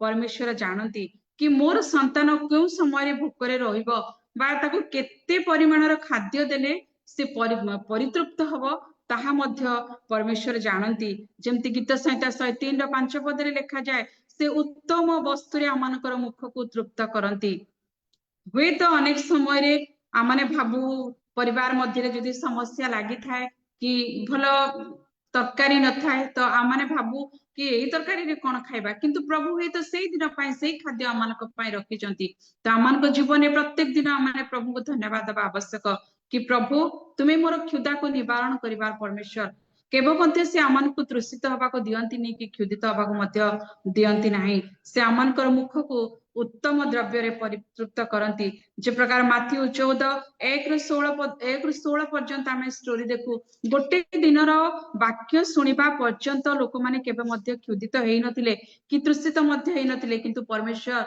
से लोक मानकर पेट को जानिले कि लोक माने सखाल बसिचंती आ एमानकु भोक लागुतबो सेति पय से शिष्य मानकु कहउचंती तुमे एमानक निमंते खाद्य आण तो परमेश्वर की प्रकार एते लोक माने पाखापाखि 6000 लोक माने स्त्री आ बालक मानकु छाड़ी के बोली बाइबल कहे किंतु एते लोक मध्य से स्वर को सुनुथिले आ एते लोकंकर भोक को मध्य प्रभु जानुथिले तो आज आमनकर धन्य आमनकर परमेश्वर मातार गर्भरु आज पर्यंत प्रभु आमनकर क्षुधा जानती जेतेबेले आमने चिंता करू कि मां पेटरे छुआ जेतेबेले बढ़ुची छुआटी को केतेबेले तार आवश्यक खाद्य ठीक छुआ को जितेबेले खाद्य आवश्यक हबो मां को मध्य से समय रे भूख लागिबो तो मां आउट पाउट हे जाय कि मु कोन खाइबी तो आमने प्रत्येक मां हेछु आमने जानू कि प्रकार भाबरे संतानटी आमनकर उपरे कोन करे तार तृषा बटरे थाई मध्य तार आहार को प्रभु पूर्ण करंती से प्रकार आमने देखू प्रथम राजावली 17:6 पदरे एलियो काक मानक द्वारा खाद्य पाइले से निछाटिया जगारे जाई गुडे जंगल भितरे नदी कूଳରେ एलियो थिले किंतु परमेश्वर सेठी मध्य तांकर क्षुधा को जानिले आ कहउचंदी काक मानक द्वारा दिने आमे दुई जण कथा होजु कि मु सेते बेले एते इंडेक्टिवली पढी नथिली कि काक मानक द्वारा एक रु अधिक मु भाबिथिली केवल मु तांको कहूची गोटी काउ को जगह रे माछ धरिला मांस धरिला कोठी रोटी धरिला किंतु जेते बेले आमे खोली कि आउ थरे पढुचु काक मानक द्वारा एलियो को प्रभु खाद्य जोगैथिले माने हुए तो अनेक काउ रोटी आनिथिबे बा अनेक मांस आनिथिबे किंतु सेमाने मध्य ईश्वरंकर अधीन आ कि सुंदर भाबरे एलियोंक निकट रे खाद्य को पहुंचौचंती धन्य आमनकर परमेश्वर आमनको आज पर्यंत क्षुधित हवा को देई नाहंती किछि दिन तळे जणे कोथाय आज्ञा मते 2500 टंका मते सहाय्य मिले किंतु मु धन्यवाद दिए केबे मध्य मोर भंडार रे खाद्य उणा पड़ी नाही तो से प्रकार आमने देखु सारीपद विधवा को दुर्भिक्ष जेतेबेले आसिला प्रभु तार क्षुधा जानिले तार जो भय थिला खाद्य निमंते सेटा पय जानिले आ अनेक विधवा लोक थिले किंतु प्रभु केवल एलियो को पठौचंती केवल सारीपद से विधवा निकट को तमे जाओ जेतेबेले जाउचंती से आशीर्वाद से पाउचंती परमेश्वर एलियो को द्वारा से विधवा को आशीर्वाद करूचंती किंतु मो कलशरे केबे मैदा शून्य हबनी कि तैल मध्य सरीबनी तो प्रभु ए प्रकार भाबरे आमानकर आवश्यकता को जानती आमानकर तृषा को जानती केबे मध्य से जानी सुनी नीरव हे रुहंतिनी आमानक पाई आमाने हुए तो प्रत्येक मां माने बेले बेले परिवार समस्या को नै आमाने चिंता करू कौन करा जीवो सकाळ पाइले कौन आनिबा जो मानकर अधिक आय थिबो से माने सेतिरे चिंता हो नथिबे किंतु जो माने सीमित पैसा रे चलू आजिकाली रो दरदाम को नहीं प्रत्येक दिन से गोटे चिंता सकाळ पाइले कौन जलखिया हबो कौन तरकारी हबो एई चिंता रे आमानकर दिनटा सरी जाए किंतु आमाने भूली जाऊ कि मोर परमेश्वर मते जानंती मो परिवार केते भी संतान संतति मो परिवार केते चावल दरकार मो डबारे केते लुण दरकार प्रत्येक विषय प्रति प्रभु आमानकर मनोयोगी परमेश्वर हुंती से आमानकर क्षुदा को मध्य जानती आज हुए तो मु गोटे साक्ष्य कहबी हुए तो सेटा आपण मानक निकट रे सेटा छोट विषय हेई पारे किंतु जेतेबेले मु निजे भुक्तभोगी मु केबे मध्य लज्जित हुए नाही कि मु ए साक्ष्य कहबा द्वारा हुए तो मो परिवार प्रति किछि लज्जाकर विषय हेई पारे लज्जाकर विषय हेले हो पछके प्रभु मो जीवन में जहाँ करिसंती ताहा मु प्रकाश करबी जदि मु प्रकाश न करबी हुए तो मु प्रभुंकर अगौरवर कारण हेबी आउ किछि दिन तळे तांको दास प्रचार पई पाखापाखि 6 दिन पई चली जाइतिले आउ जेहेतु घरे बेसी सब्जी के पसंद करंतिनी कही सब जतेक आइंस जिंस जाक से आनिकरी देइकी पळेइचंती किंतु सब्जी फब्जी किछि नाही तो दिने जेतेबेले पिला माने जाउचंती स्कूल कॉलेज को बाहरुचंती मु मो पो को कहली बापा एते दिन धरी आइंस खाइबा पई भलो लागुनी आउ तू भी टिके बाजार जाउनु साग टिके आनिबा पई आउ सागटा आनिथिले बापा भलो हेइथांता कहलाटो मो पुओ कहला मामा मु जाई परिबिनी मोर अछि कहला बोले हो ठीक अछि बाबा किछि दिन परे तो बाबा आसी जिवे आ बाबा आनिबे आउ तू जा आउ आज टिके संबर साग भजा टिके हेइथिले भलो हेइथांता आपण माने विश्वास करिबेनी एटा हुए तो छोट विषय किंतु जेतेबेले मो पिलांकु गेट पाखरे छाडुची से माने जिबा पई बाहरिले गाड़ी रे तो मु प्रार्थना कली मु कहली प्रभु तुमे एमानकर सहवर्ती हो होई कही मु जेतेबेले गेट रो पछ बुली कि मु आसे अचानक जने स्त्री लोक आसिले कहले दीदी मोर आज इच्छा होची आपनकु मु साग आनी देबी मु कहली हां साग काहे कि तमे आनी दबो किछि आवश्यक नै घरे के नाहंती मु एकुटिया आउ सागर किछि आवश्यक नै तमे जाओ सेति कहिछो बहुत धन्यवाद ना नाइ नै कुआडू आसिले से मु जानिनी काहे कि मो पाखु से सकाळू सकाळू आसिले मु जानिनी तो जेतेबेले से जबरदस्ती कले मु तांको कहली तम इच्छा किंतु तमे अधिक आनिबनी तो से जाय कि मो पई साग नै कि आसिले जेतेबेले तांको हातरु मु साग बिड़ाटिए धरी गेट रे मु ताला पके पुनराय फेरुची अचानक जणे तेलुगु भौणी जणे से सुंदर भाबरे आ गुटे ताटिया रे संबर करके आनिचंती आ मते कहउचंती दीदी मेरे घर में कोई भी सब्जी नहीं था जो भी था मैं आज संबर बनाई पता नहीं क्यों मेरा मन में हुआ कि मैं आपको लेके दूं कि ये आज का संबर आपको मैं दूं बोल के मैं आई आप कुछ बुरा मत समझिए और कुछ मैं सब्जी नहीं लाई बस संबर लेके आई से जेतेबेले कहिला मु तांको हातरु जेतेबेले से गरम गरम संबर धरिली आपण माने विश्वास करि परिबेनी मु से गेट पाखरे ठिया है कि मो आखिरु लुह झरी गला मु कहली प्रभु तुमे मोर क्षुदा जानो तुमे मोर आवश्यकता को जानो मो मुखर स्वाद को तुमे जानो मु केबे भी भाबी नथिली से तेलुगु मां जणे कोन दरकार थिला मते से संबर बनने के आनी दवा पाई किंतु जेतेबेले मो मुहरु बाहरिची कि मते एटा आज इच्छा होची खाइबा पाई तो से संगे संगे से भी जो स्त्री लोकटी भी मते साग आनी देले तांको घर बहुत दूर काहे कि के जानि से सकाळो मो पाखु को आसिले से भी निजे कहउछंती दीदी मते इच्छा होची तुमको साग आनी दवा पाई तो हिटे बेटा हुए तो सुनिबा लोक मानक पाई छोट विषय हेई थाय पारे किंतु जो समय रे मो मुहरु कथा बाहरिची आ मो अनुभव करिची मु सेटा को वर्णना करि परिबिनी मु की प्रकार भाबरे ताकू आपण मानक आगे डिस्क्राइब करबी मो आखिरु लुह चली आसिला ए प्रकार अनेक मो जीवन रे साक्ष्य रहिची कि प्रकार भाबरे परमेश्वर मोर परिवार जत्न नियंती कि प्रकार भाबरे मोर आशा को पूर्ण करंती प्रभु धन्य आमानकर परमेश्वर से आमानकु जानंती धन्य मोर परमेश्वर केते धन्यवाद देले मध्ये उणा पड़ी जाए तांकर दया अनुग्रह अनुजाई आमाने जेते मध्ये उणा पड़ी जाए मन सुख लगे नाही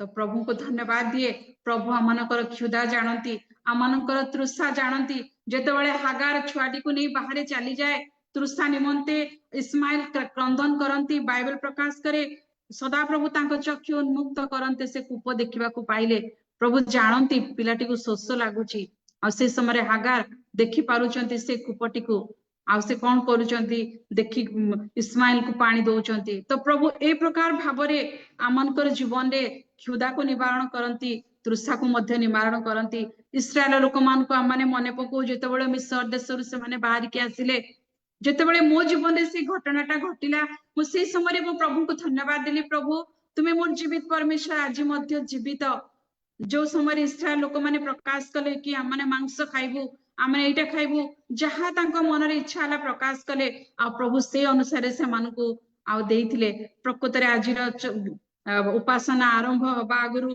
बाइबल पठन करागला ताहांकर दया अनंत काल स्थायी से समय मध्य दया प्रकाश करथिले आज मध्य हममानक पई दया प्रकाश करिवा पई से योग्य परमेश्वर अटंती धन्यवाद मोर परमेश्वर को से प्रकार से हममान को रक्षा करिवा मध्य जानती प्रभु हममान को रक्षा करिवा जानती केबे मध्य तांकर संतान संतति मानकु विपदरे पड़ी रही देखिथिले केबे मध्य से चुप रुहंती नाही दानिएल पुस्तक 3 पर्वरे आमाने देखो सद्रक मेशक अबेदनकु जेतेबेले 7 गुण नियारे पका जाए हुए तो तार धास बाजिले आमाने कि प्रकार भाबरे जळी जिबा किंतु 7 गुण नियारे जेतेबेले पका जाए राजा देखुचंती आउ जने तांको मध्यरे अछंती अदृश्य भाबरे हुए तो सद्रक मेशक अबेदनक जानि नथिबे कि आम सहित आउ जने कि अछंती आमे ही 3 जण अछु बोली भाबिथिबे किंतु राजा देखंती जे तांको पकेइबा पाई अनुमति देइतिले से जानती कि सद्रक मेशक अबेदनक सहित आउ जने परमेश्वर अछंती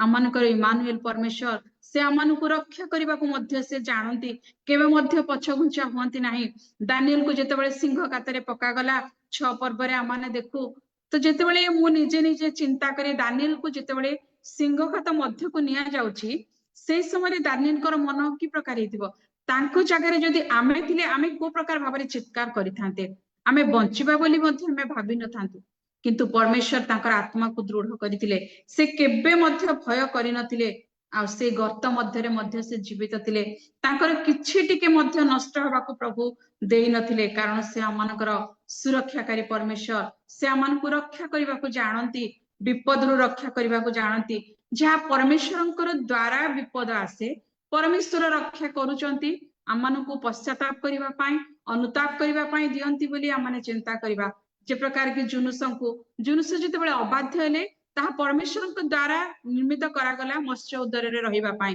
पुनी से ही अनुमति देले मत्स्य को कि से उद्गार करिबा पाई किंतु ए सद्रक मेशक को आ दानिएल को आमाने देखु मनुष्य मानक द्वारा ये दंड पाइथिले सेति पाई परमेश्वर से मानकर सुरक्षाकारी परमेश्वर हेतिले से मानकर सहित परमेश्वर हेतिले जियोसियो 2 पर्वरे आमाने देखु 2 चर जेतेबेले जाइथिले से जिरिहो को से समय रे आ प्रभु से मान को रक्षा करथिले से राहाबंक द्वारा कि प्रकार भाबरे से रक्षा करी तांको से जगारु बाहर करथिले तो प्रभु केबे मध्य आमान को भूली जानती नाही गीत संहिता 91 पर्वर पूरा पर्व रे आमाने जानू कि प्रकार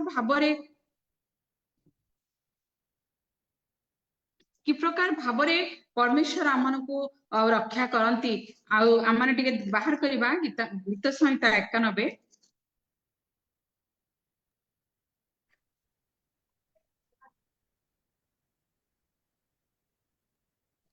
लेखाई आमाने देखु गीत संहिता रे से समस्त अमंगल आमान को रक्षा करिबार परमेश्वर 7 पर्व रे आमाने देखु कि तुम पार्श्व सहस्र और तुम दक्षिण पाखरे अयुत लोक पड़िबे मात्र ताहा तुम्भ कति को आसीबो नाही तुम्हे केवल स्वचक्षुरे निरीक्षण करिबो और दुष्ट मानकर प्रतिफल देखिबो कारण हे सदा प्रभु तुम्हे मोर आश्रय 10 पद लेखा जाय तुमको कोनोसी विपद घटिबो नाही केबा कोनोसी मारी तुम निकट को आसीबो नाही कारण से तुमको सबु गति रे रक्षा करिबा पाई तुम दूतगण को विषय रे आज्ञा देबे केते सुंदर आमानकर परमेश्वर आमा एते बड़ा महामारी गला 2 थर रिटर्न कला से रोग बेमारी किंतु प्रभु आमान को स्पर्श करबा को मध्य देले नाही कारण परमेश्वर आमानकर रक्षाकारी परमेश्वर से तांकर संतान मान को की प्रकार भाबरे रक्षा करिवे से सेटा जानती जे प्रकार कुकुड़ी आपण संतान गण को रक्षा करे जेतेबेले आमाने देखु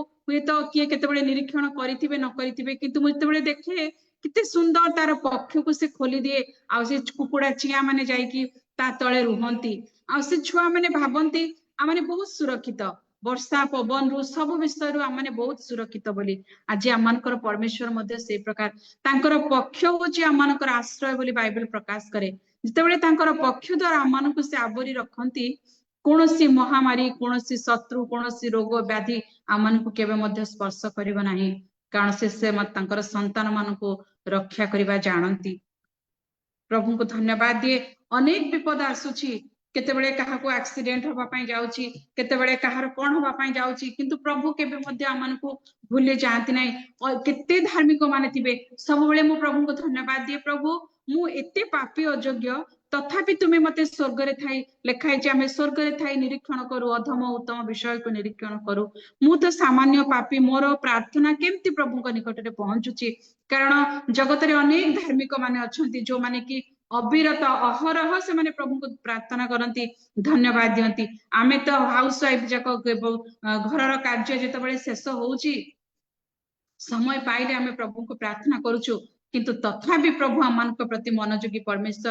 ସେଦିନ ଆମେ 2 ଜଣ ଯାକ ଯାଉଛୁ ହାଉସ ଭିଜିଟ କରିବା ପାଇଁ ଗୋଟେ ଗାଁକୁ, ଆଉ ସେଇ ସମୟରେ ଗୋଟେ ଗାଡି ବାଲା ଏତେ ମାନେ ବୋଧେ ସେ ମଦ ପିଇଥିଲା କି କଣ ଜାଣେନି, କାରଟା ଏ ପ୍ରକାର ଭାବରେ ଆଣିଲା ଆଉ ଗୋଟେ ଇଞ୍ଚେ ବଳି ମାନେ ଇଞ୍ଚେରେ ଆମେ ବର୍ତ୍ତି ଗଲୁ, ନାଇଁ ତ ସେଇଠି ହିଁ ଆମେ 2 ଜଣର କଣ ଅବସ୍ଥା ହେଇଥାନ୍ତା ସେଇଟା କହିବା ମୋ ପାଇଁ ବହୁତ ମାନେ ଭୟଙ୍କର ବିଷୟ।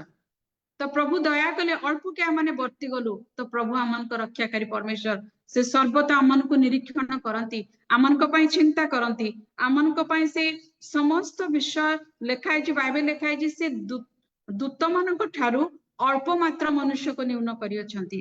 ଧନ୍ୟ ଆମମାନଙ୍କର ପରମେଶ୍ୱର, ସବୁ ବିଷୟରେ ସେ ଆମମାନଙ୍କ ପ୍ରତି ମନୋଯୋଗୀ ହେଇ ଆମମାନଙ୍କୁ ବିପଦରୁ ସେ ରକ୍ଷା କରିବା ମଧ୍ୟ ଜାଣନ୍ତି। ସେ ପ୍ରକାର ସେ ଆମମାନଙ୍କୁ ସୁସ୍ଥ କରିବା ମଧ୍ୟ ଜାଣନ୍ତି। ପଠିତ ଶାସ୍ତ୍ରାଂଶରେ ଆମେ ଜାଣୁଛୁ ଯୋହନ ତାର 5 ପର୍ବର 6 ପଦରେ ଲେଖା ହେଇଛି ସେ ବହୁ କାଳର ରୋଗୀ ବୋଲି ଜାଣି ପ୍ରଭୁ ତା ନିକଟକୁ ଗଲେ। ସେ କେତେ ନିରାଶ ଭାବରେ କହୁଛି ମୋର କେହି ନାହିଁ ପ୍ରଭୁ ମତେ ସେ ଜଳ ନିକଟକୁ ନବା ପାଇଁ। ପ୍ରଭୁ ବୋଲି ପ୍ରକାଶ କରିନି କାରଣ ସେ ତାଙ୍କୁ ଚିହ୍ନି ନଥିଲା। 13 ପର୍ବରେ ଲେଖା ହେଇଛି ଯେତେବେଳେ ଲୋକମାନେ ତାଙ୍କୁ ପଚାରୁଛନ୍ତି କିଏ ତତେ କହିଲା, ତ ସେ କହୁଛି ମୁଁ ଜାଣିନି କିଏ ସେ ମତେ କହିଲେ, କିନ୍ତୁ ମତେ ସେ ଚାଲିବା ପାଇଁ କହିଲାରୁ ମୁଁ ଚାଲିଲି ବୋଲି। କିନ୍ତୁ ସେ 13 ପଦରେ ଆମେ ଦେଖୁ ସେଥିରେ ସେ ସେମାନଙ୍କୁ ଏକାଠି କଲେ, ପୁଣି ଲୋକମାନେ ଖାଇବା ପରେ ଯୋହନ 5:13 ପଦରେ କିନ୍ତୁ ସେ କିଏ ତାହା ସେଇ ସୁସ୍ଥ ହୋଇଥିବାର ଲୋକ ଜାଣି ନଥିଲା, କିନ୍ତୁ ଯୋହନ ତାର 5:6 ପଦରେ ଲେଖା ଯାଇଛି ସେ ବହୁ କାଳର ରୋଗୀ ବୋଲି ଜାଣି ତାକୁ ପଚାରିଲେ। ଯିଏ ସୁସ୍ଥ ହଉଛି ସେ ଜାଣିନି ସେ ପର୍ଯ୍ୟନ୍ତ କି କିଏ ମତେ ସୁସ୍ଥ କରୁଛି, କିନ୍ତୁ ଈଶ୍ୱର ଜାଣନ୍ତି କି ସେ ଲୋକ ବହୁତ କାଳର ରୋଗୀ। କେତେ ନିରାଶରେ କହୁଛି ମୁଁ ଯାଉ ଯାଉ ଆଉ ଜଣେ ପଶି ଯାଉଛି। ପ୍ରଭୁ ଆମମାନଙ୍କର ନିରାଶର ମନକୁ ମଧ୍ୟ ଜାଣନ୍ତି, ଆମମାନେ କି କଷ୍ଟ ଭିତରେ ଆମମାନେ ଗତି କରୁଛୁ ତାହା ମଧ୍ୟ ପ୍ରଭୁ ଜାଣନ୍ତି। କିନ୍ତୁ ବିଶ୍ୱାସରେ ଦୁର୍ବଳ ହେଇଥିବା ସକାଶୁ ବେଳେ ବେଳେ ଆମମାନେ କଣ କରିଥାଉ ପ୍ରଭୁଙ୍କୁ ନିନ୍ଦା କରିଦେଇଥାଉ। ଯେତେ ବି ଆମମାନଙ୍କର ଗୋଟେ ଏତେ ଦୁର୍ଗୁଣ ଆମମାନଙ୍କ ମନୁଷ୍ୟ ମାନଙ୍କ ଭିତରେ ରହିଛି, ଯେତେ ବି ଆମମାନେ ପାଉ ମଙ୍ଗଳ ଦାନ, ଯେତେ ବି ସୁସ୍ଥତା ପାଉ, ଯେତେ ବି ଭଲ ଆବଶ୍ୟକତା ପାଉ, କିଛି ଟିକେ ହେଲା ମାତ୍ରେ କି ଆମମାନେ ଭୁଲି ଯାଇଥାଉ ପରମେଶ୍ୱରଙ୍କୁ ନିନ୍ଦା କରିଥାଉ। କିନ୍ତୁ ପ୍ରଭୁ କେବେ ମଧ୍ୟ ଆମମାନଙ୍କୁ ପରିତ୍ୟାଗ କରିବେ ନାହିଁ ବୋଲି ପ୍ରତିଜ୍ଞା କରିଅଛନ୍ତି। ସେ ପ୍ରତିଜ୍ଞାରେ ବିଶ୍ୱସ୍ତ ପରମେଶ୍ୱର। ହୁଏତ ଆଜି କାହାର କେତେ ବୟସ ମୁଁ ଜାଣେନି, କିନ୍ତୁ ଯୋଉ ଦିନ ଠାରୁ ଆମେ ମା ଗର୍ଭରେ ସେ ମାଂସ ପିଣ୍ଡୁଳା ହୋଇ ଆମେ ଥିଲୁ ତାଙ୍କର ଚକ୍ଷୁ ସେଇ ଦିନ ଠାରୁ ଆଜି ପର୍ଯ୍ୟନ୍ତ ଆମମାନଙ୍କୁ ନିରୀକ୍ଷଣ କରିଛି। ମଣିଷ ଶରୀର ଥିବା ସକାଶୁ ଆମମାନଙ୍କୁ ବିଭିନ୍ନ ପ୍ରକାର ଅସୁସ୍ଥତା ଆସିଥାଏ, କିନ୍ତୁ ପ୍ରଭୁ ଆମମାନଙ୍କୁ ତ୍ୟାଗ କରିନାହାନ୍ତି। ପ୍ରତି ମୁହୂର୍ତ୍ତରେ ତାଙ୍କର ଦୃଷ୍ଟି ଆମମାନଙ୍କୁ ରହି ଆମମାନଙ୍କୁ ରକ୍ଷା କରିଛି। 2 କରନ୍ତି 1 ପର୍ବର 10 ପଦରେ ଲେଖାଯାଏ ସେ ଭୟାନକ ମୃତ୍ୟୁରୁ ରକ୍ଷା କରନ୍ତି। ଆଉ ଗୀତ ସଂହିତା 23 ପର୍ବରେ ଲେଖା ହେଇଛି ମୃତ୍ୟୁ ଛାଇ ରୂପ ଉପତ୍ୟକା ଦେଇ ଗମନ କଲେ ମୁଁ କୌଣସି ଆପଦକୁ ଭୟ କରିବି ନାହିଁ, କାରଣ ତୁମେ ମୋର ସହବର୍ତ୍ତୀ। ଯେତେବେଳେ ଆମେ ମୃତ୍ୟୁ ଛାଇ ରୂପ ଉପତ୍ୟକା ଦେଇ ଗମନ କରୁ ସେତେବେଳେ ମଧ୍ୟ ପ୍ରଭୁ ଆମମାନଙ୍କର ସହବର୍ତ୍ତୀ ପରମେଶ୍ୱର ହୁଅନ୍ତି। ଅନେକ ସମୟରେ ଆମମାନେ ଡରି ଯାଇଥାଉ, କିନ୍ତୁ ପ୍ରଭୁ କେବେ ମଧ୍ୟ ଆଜି ପର୍ଯ୍ୟନ୍ତ ଆମମାନଙ୍କର ହସ୍ତକୁ ସେ ଛାଡି ନାହାନ୍ତି। ହିଜକିୟକୁ ମୃତ୍ୟୁରୁ ଉଦ୍ଧାର କଲେ, ଯେତେବେଳେ ସେ କାନ୍ଥ ଆଡେ ମୁହଁ କରି କାନ୍ଦୁଛନ୍ତି ପ୍ରଭୁଙ୍କୁ, ସେଇ ସମୟରେ ପ୍ରଭୁ ତାଙ୍କୁ ଆହୁରି ତାଙ୍କର ଆୟୁଷକୁ ବଢେଇ ଦଉଛନ୍ତି। ମୃତ୍ୟୁ ରୂପକ ଛାୟା ମଧ୍ୟ ଯେତେବେଳେ ଆମମାନଙ୍କ ନିକଟକୁ ଆସେ ସେ ସକ୍ଷମ ଆମମାନଙ୍କୁ ରକ୍ଷା କରିବା ପାଇଁ, କାରଣ ସେ ରକ୍ଷାକାରୀ ପରମେଶ୍ୱର। ସେ ଆମମାନଙ୍କୁ ରକ୍ଷା କରିବା ପାଇଁ ଜାଣନ୍ତି ସେ ପରମେଶ୍ୱର। ଗୀତ ସଂହିତା 103:3 ପଦରେ ଲେଖାଯାଏ ସେ ଆମମାନଙ୍କର ରୋଗ ସବୁ ସୁସ୍ଥ କରନ୍ତି। से जदि मते न जानिबे, से जदि मते न चिन्हिबे, से जदि मोर नाम न जानिबे, से कि मते सुस्थ करिवे, से मते सुस्थ करंती, समस्त रोगरु से आमनकु सुस्थ करंती बोली बाइबल प्रकाश करे। आईब 5 पर्वर 18 पदर लिखा जाए, से आघात करंती, से सुस्थ मध्य करंती। प्रभु अनेक समय आमनकर पाप सकाशु हेउ किंबा आमनकर अवहेला सकाशु हो, क्लाइमेट चेंज सकाशु हो, जितेबेले आमने असुस्थतारे पड़ी जाऊ, प्रभु केबे मध्य आमनकु पासरे जांती नाही, आमनकु से सुस्थ करंती। आमनकर से शଯ୍ୟାଶାୟୀ हेई पड़ी रहितिबा समय रे प्रभु आमनकर पाखरे बसंती, आमनकु से आश्वासन दियंती, भय करनी मु तो सांगरे अछि बोली।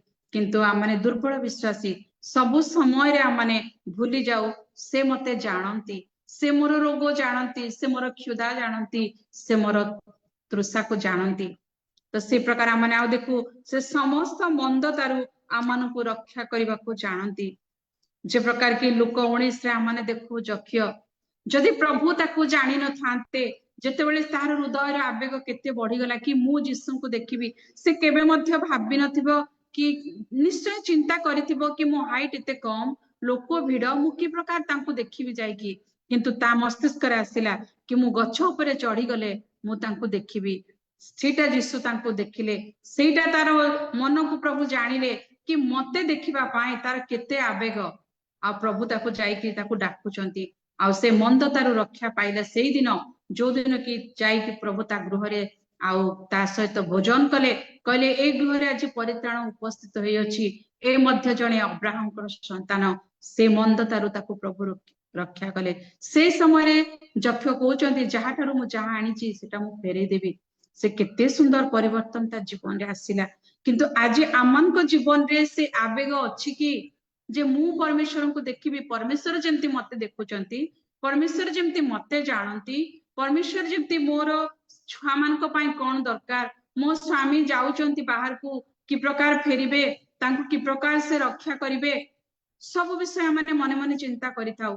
किंतु आमे भाबी न थाउ कि ना मोर परमेश्वर मते जानती, से मते चिन्हंती, से मोर परिवार को तोली धरिबे, आ समस्त मंदतारु मध्य आम परिवार को रक्षा करिवे, मते रक्षा करिवे। आमे कोन से विषय को भाबी थाउ, भाबी न थाउ।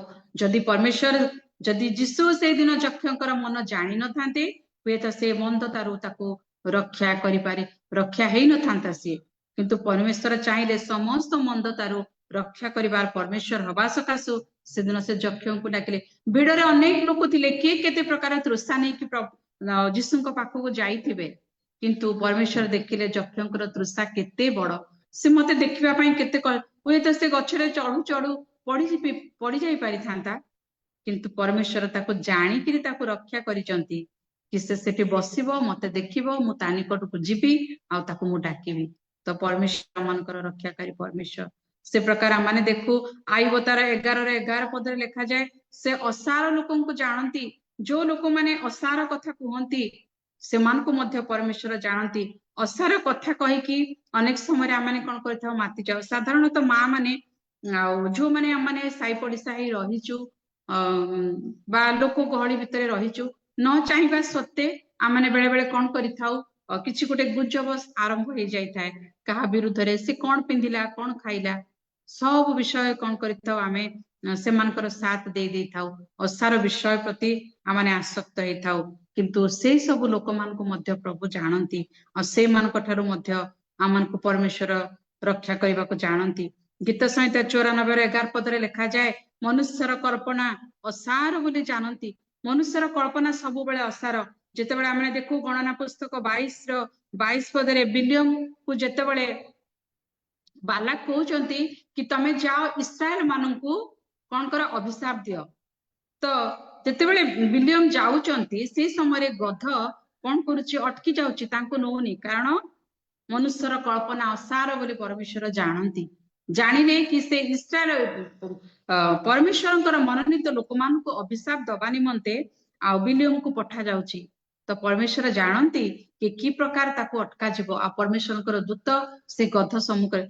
आज मनुष्य हिसाब रे से जानि पारु नाहंती कि दूत छिड़ा ही अटकोचंती, किंतु गध जानि पारुची कि मते जणे अटकोचे जीवा पई। आ से दिन गध कथा कहितिला, ଯେତେବେଳେ ମୁଁ ସେ ପର୍ବଟା ପଢେ ମୋ ଆଖିରୁ ମାନେ ଲୁହ ଆସି ଯାଏ କାହିଁକି ଏତେ ନଗଣ୍ୟ ଏତେ ଧୂଳି ଏତେ ଅଯୋଗ୍ୟ ଆମମାନେ ଗୋଟେ ଗଧ ଗୋଟେ ପଶୁ ଆଇବ ପୁସ୍ତକରେ ଲେଖା ହେଇଯାଇଛି ତମେ ପକ୍ଷୀ ମାନଙ୍କ ଠାରୁ ଶିଖ ତମେ ପିମ୍ପୁଡି ମାନଙ୍କ ଠାରୁ ଶିଖ ହିତୋପଦେଶରେ ଲେଖାଯାଏ ସେଇମାନଙ୍କ ଠାରୁ ଆମକୁ ଶିଖିବା ପାଇଁ ଆମମାନଙ୍କୁ ଆଜ୍ଞା ଦିଆଯାଇଛି କିନ୍ତୁ ଆମେ ସର୍ବଶ୍ରେଷ୍ଠ ପ୍ରାଣୀ ହେଇ ଆମର କଣ ଲାଭ ହେଲା ଆମେ ତ କିଛି ହିଁ ଜାଣିପାରୁନୁ କିନ୍ତୁ ଗଧ ହେଇ ମଧ୍ୟ ସେ ପରମେଶ୍ୱରଙ୍କର ଦୂତକୁ ଦେଖିକିରି ତାଙ୍କୁ ଅଟକଉଛି କାହିଁକି ଅସାର କଳ୍ପନାରୁ ପ୍ରଭୁ ତାକୁ ରକ୍ଷା କରିବାକୁ ଜାଣନ୍ତି ବିଲିୟମକୁ ଅସାର ବିଷୟ ଠାରୁ ରକ୍ଷା କରିବାକୁ ଜାଣି ଆଉ ଦୂତଙ୍କୁ ସେ ପଠଉଛନ୍ତି ଆଉ ଗଧକୁ ସେ ଅଟକଉଛନ୍ତି କେତେ ଥର ବିଲିୟମ ତାଙ୍କୁ ମାଡ ମାରିଛି କିନ୍ତୁ ଗଧ ଜାଣୁଛି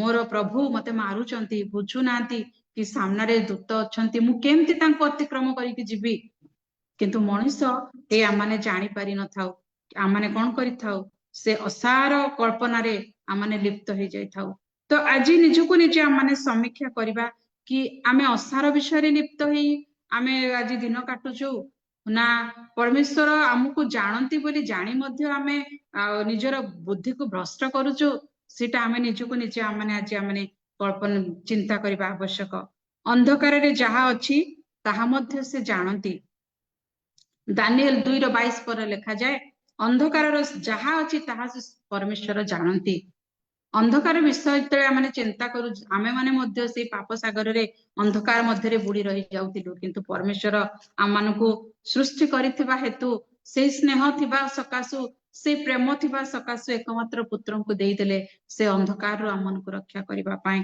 ଆମେ ଦେଖୁ ଲୋଟଙ୍କ ସମୟରେ ଲୋଟ କି ପ୍ରକାର ଭାବରେ ସେ ଅନ୍ଧକାର ସମୟରେ ଅନ୍ଧକାର ଜଗତ ମଧ୍ୟରେ ପାପପୂର୍ଣ୍ଣ ଜଗତ ମଧ୍ୟରେ ନିଜର ପରିବାରକୁ ଧରିକି ରହିଥିଲେ କିନ୍ତୁ ପ୍ରଭୁ ତାଙ୍କର ସେଇ ଦୂତମାନଙ୍କୁ ପଠାଇ ସେ ସେମାନଙ୍କୁ ରକ୍ଷା କରିଥିଲେ ହଁ କିଛି ଆମମାନଙ୍କୁ ହୁଏତ ଶିକ୍ଷା ଦବା ପାଇଁ ପଶ୍ଚାତ ବିଷୟକୁ ଆମମାନେ ପରିତ୍ୟାଗ କରୁ ବୋଲି ହୁଏତ ଲୋଟଙ୍କର ସ୍ତ୍ରୀ ଲବଣ ସ୍ତମ୍ଭ ହେଇଯାଇଥିଲେ କିନ୍ତୁ ଆମମାନେ ଚିନ୍ତା କରୁ ସେଇ ପାପପୂର୍ଣ୍ଣ ଜଗତରୁ ରକ୍ଷା କରିବା ପାଇଁ ପ୍ରଭୁ ଆଜି ଆମମାନଙ୍କ ପାଇଁ ବିଶ୍ୱସ୍ତ ପରମେଶ୍ୱର ଆଉ ଆମମାନଙ୍କୁ ସେ ରକ୍ଷା କରିବା ମଧ୍ୟ ଜାଣନ୍ତି ଆଜି ଅନ୍ଧକାରର କର୍ମ ଆଜି ଆମମାନେ କରି ଯାଉଛୁ ଆମେ କେବେ ମଧ୍ୟ ପରମେଶ୍ୱରଙ୍କର ଭୟ ଆମମାନଙ୍କ ଜୀବନରେ ସ୍ଥିର ଭାବରେ ରହୁନାହିଁ ଏଇ କ୍ଷଣି ଭୟ କରୁଛୁ ଆଉ ଗୋଟେ କାରଣ ଚକ୍ଷୁର ଲାଳସା ଆମମାନଙ୍କୁ ସେ ପ୍ରକାର କରିଦେଇଥାଉ ଲୋଭ କର ନାହିଁ ଯେତେବେଳେ ଆମମାନେ ଲୋଭ କରୁଛୁ ସେ ସମୟ ମନରେ ଆସିବ ନା ନା ନା ଲୋଭ କରିବିନି କିନ୍ତୁ ଏମିତି କିଛି କିଛି ଜିନିଷ ସମ୍ମୁଖକୁ ଆସିଯାଏ ବାଧ୍ୟ ହେଇକି ଆମେ ସେଠାରେ ଆସକ୍ତ ହେଇଯାଇଥାଉ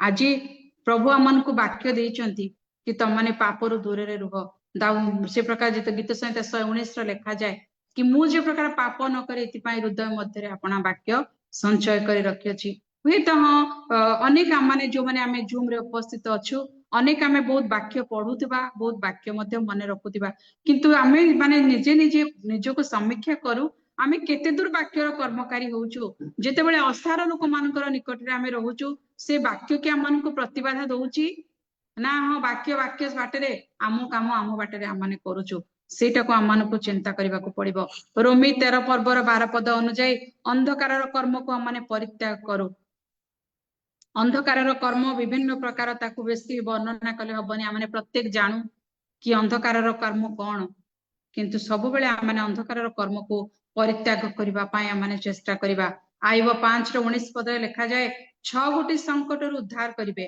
ସେଟା ପଢିଲେ ତ ଲେଟ୍ ହବ ମୁଁ ଖାଲି କହି ଦଉଛି ଆଇବ 5 ପର୍ବର 19 ପଦରେ ଲେଖାଯାଏ 6 ଗୋଟି ସଂକଟରୁ ଉଦ୍ଧାର କରିବେ ଯେତେ ସଂକଟ ଆସୁ ଆମମାନଙ୍କ ଜୀବନରେ ଯଦି ଆମେ ଆଜି ନିର୍ଭରଶୀଳ ପ୍ରଭୁଙ୍କ ଠାରେ ନିର୍ଭର କରିଛୁ ମନୁଷ୍ୟ ଉପରେ ନିର୍ଭର ନ କରି ଯଦି ଈଶ୍ୱରଙ୍କ ଉପରେ ନିର୍ଭର କରିଛୁ ପ୍ରଭୁ ଆମମାନଙ୍କୁ ସେ ଅନ୍ଧକାରରୁ ମଧ୍ୟ ରକ୍ଷା କରିବା ଜାଣନ୍ତି ପ୍ରଭୁ ଆମମାନଙ୍କୁ ନାମ ଧରି ଡାକନ୍ତି କାହିଁକି ସେ ଅସାରତାରୁ ଆମମାନଙ୍କୁ ରକ୍ଷା କରିବା ପାଇଁ ତ ପ୍ରଭୁଙ୍କ ମହାନାମକୁ ଧନ୍ୟବାଦ ଦିଏ ସେ ପ୍ରକାର ଦେଖୁ ଆମମାନେ ଲୁକ ତାର 16-15 ପଦ ଅନୁଯାୟୀ ସେ ଆମମାନଙ୍କ ହୃଦୟକୁ ଜାଣନ୍ତି ହୃଦୟ ମଧ୍ୟରେ ବାକ୍ୟ ରଖିକି ମଧ୍ୟ ଆମମାନେ ବାକ୍ୟର କର୍ମକାରୀ ହଉଛୁ କି ନାହିଁ ତାହା ମଧ୍ୟ ସେ ଜାଣନ୍ତି ସେ ଆମମାନଙ୍କ ହୃଦୟକୁ ଆମମାନଙ୍କର ମର୍ମକୁ ସେ ପରୀକ୍ଷା କରନ୍ତି ଆମମାନେ କେତେ ଦୂର ଆମେ ତାଙ୍କ ପାଇଁ ବିଶ୍ୱସ୍ତ ଅଟୁ କିନ୍ତୁ ପ୍ରଭୁ ଆଜି ଆମମାନଙ୍କର ସକ୍ଷମ ପରମେଶ୍ୱର ସେ ଆମମାନଙ୍କୁ ରକ୍ଷା କରିବାକୁ ମଧ୍ୟ ଜାଣନ୍ତି ପରମେଶ୍ୱର ଜାଣନ୍ତି ଯେ ପ୍ରକାର ଲେଖାଯାଏ ଗୀତ ସଂହିତା 22:6 ମନୁଷ୍ୟ ଗୋଟିଏ କୀଟ ସଦୃଶ୍ୟ ଗୀତ ସଂହିତା 103:14 ପଦରେ ଲେଖା ହେଇଛି ଆମମାନେ ଯେ ଧୂଳି ମାତ୍ର ଏହା ସେ ସ୍ମରଣ କରନ୍ତି जिसाय तार 51:12 पदरे लिखा जाए आम माने हूँ एक तृण मात्र कौन सी शक्तिशाली विषय आम जीवन रे नाही कारण परमेश्वर जानती ए गोटे धूली सदृश माटी रे निर्मित आदि पुस्तक रे जे प्रकार लिखा है तुम माटी रे निर्मित माटी रे मिसिबो गोटे माटी रे निर्मित शरीर हे मध्य आज आम जीवन रे से गर्व दम्भ अहंकार अंधकार गुण गुड़िक भर्ती ही रही जोटा कि परमेश्वर को दुख दौची तथापि परमेश्वर जानती आम को रक्षा करने तथापि से आम प्रति मनोयोगी परमेश्वर अटंती परमेश्वर महानाम को धन्यवाद दिए से प्रकार आम देखू प्रथम करंती 3:20 पदरे लिखा जाए ज्ञानी मानकर तर्क वितर्क असार बोली से जानती ज्ञानी माने मने बेले बेले आम कौन करू निज ज्ञान रे निजे ही बड़ हो जाऊ कि आमको कहूची न कहूची सेटा नहीं किंतु आमे निजको निजे भाबू कि मु गोटे ज्ञानी तो सेटा को मध्य परमेश्वर असार बोली जानती केबे मध्य निजको गर्व करबानी ना आमनकर सौंदर्य रे ना आमनकर धन रे ना आमनकर संतान संतति मानकर उन्नति रे कौनसी विषय रे आमने केबे गर्व करबानी कारण प्रभु जानती ताहा असार को मुहूर्त रे जे संकट आसीबो को मुहूर्त रे आमनकु ग्रास करिवो कि प्रकार भाबरे प्रभु आमनकु दंड देबे सेटा आमने जानू सेति पाए बार बार आमनकु बाइबल प्रकाश करे सतर्क करे कि तुम्हें प्रभु रे भय जीवन काट एई अछि एई नाही गोटे गीत अछि ना एई अछि एई नाही मनुष्य जीवन एई क्षणी अछि आरो स्टेप रे जे कोन हबो जाना नाही गत काली 2 दिन तळे एई मंडली रो गोटे परिवार तांको परिवार दास सुंदर भाबरे खाद्य खाइले सब कले आउ से बाथरूम को जाइचंती बास आउ बाहरी नाहंती जोटी माने लैट्रिन रे बसिचंती तो बसिचंती कोन हिला कहि कि तळे दरवाजा भंगा जाए से समय से मनुष्य आउ नाहंती माने केबे भी से माने चिंता करि नथिले कि एते जल्दी आम घरर लोक चली जिवे बोली तो कोन नै कि आमाने गर्व करबा आमान को पाखरे किछि नै अनेक समय जेते बेले मु जाए विभिन्न स्थान रे देखिछि कि हाँ से एते सुना पिंधिछि मु भी पिंधिबी तांकर घरे एमती ग्रिल लागिला तांको घरे एमती आउ सब पकई दीचंती मार्बल मु करबिनी तो ए जो कंपटीशन माइंड सब असार कंपटीशन हमको को विषय करिवार आवश्यक से केते दूर आत्मा रे आगेची मु ताठारु केते दूर आत्मा रे आगेची सब बेले निजको समीक्षा करी आत्मा रे बढ़ेबा पाई हमन को कंपटीशन करबा दरकार किंतु जगतर असार विषय रे हमने आगु को बढ़ेबा पाई कंपटीशन करबा दरकार नै कारण परमेश्वर जानती ज्ञानी मानकर तर्क वितर्क असार ए लोक मानकर चिंता असार कारण ए तो सामान्य धूली मात्र आज माटी रे निर्मित काली माटी रे मिसि जीव तथापि आ मध्य रे एते गर्व एते अहंकार ताहा मध्य परमेश्वर जानती आमने बेले बेले भाबु प्रभु देखु नाहंती हाँ मनुष्य हिसाब रे आम घर लोक देखु नाहंती किंबा मो स्वामी देखुनी बा मो पिला माने जानू नाहंती किंतु ऊपरे थाई निरीक्षण आमे ऊपरे थाई आमे अधम उत्तम विषय को निरीक्षण करू बोली बाइबल प्रकाश करे आमने ताहा भूली जाऊ कि मोर परमेश्वर देखंती जानती चिन्हंती रक्षा करंती मंदतारु मध्य उद्धार करंती ताहा आमने भूली जाऊ कारण से सर्वदर्शी परमेश्वर सर्व अंतर्यामी परमेश्वर मो मन मध्यरे मु कोन तर्क वितर्क करूची मो मन मध्यरे कोन मु अन्य पई षडयंत्र करूची ताहा मध्य प्रभु जानती मो पई के शत्रु भाबरे छिडा हेची ताहा मध्य से जानती अनेक समय जेबे दुख आसे अनेक समय लोक माने कोन करंती ए वाद विवाद को नै कि सब बेले अन्यर अमंगल चिंता करंती किंतु परमेश्वर आमनकर रक्षाकारी परमेश्वर समस्त मंदत ठारू आमनको आ रक्षा करिवे परमेश्वर से आज पर्यंत विश्वस्तता रे आमनकर जीवन रे तांकर दया अनुग्रह ताकर पराक्रम को से प्रकाश करी अछंती से आमनकर घर आवश्यकता को जानती कि मोर को दिन को समय रे मो डबारु केते खाद्य सरीबो बा केते मसला सरीबो केते लूण सरीबो सब परमेश्वर निरीक्षण करंती से हमर असुस्थता को मध्य जानती से आमनकर शत्रु मान को जानती आमर गुप्त कार्य आमर भावना सब विषय को जानी आज आमनक प्रति मनोयोगी परमेश्वर हेई अछंती सेति पय महान परमेश्वर को आमने जेते धन्यवाद देले मध्य ता उणा पड़ी जाए कारण लिखा जाए से आमनकर इमानुएल परमेश्वर प्रति मुहूर्त प्रति क्षण से आमनकर सहित परमेश्वर अछंती कारण से सब विषय जानती आमने जानू से दिन से रोगीर परी से कोची मु तांको जानिनी किंतु परमेश्वर ताको बहु कालर रोगी बोली जानी आज चिंता करबा मु केते वर्षर रोगी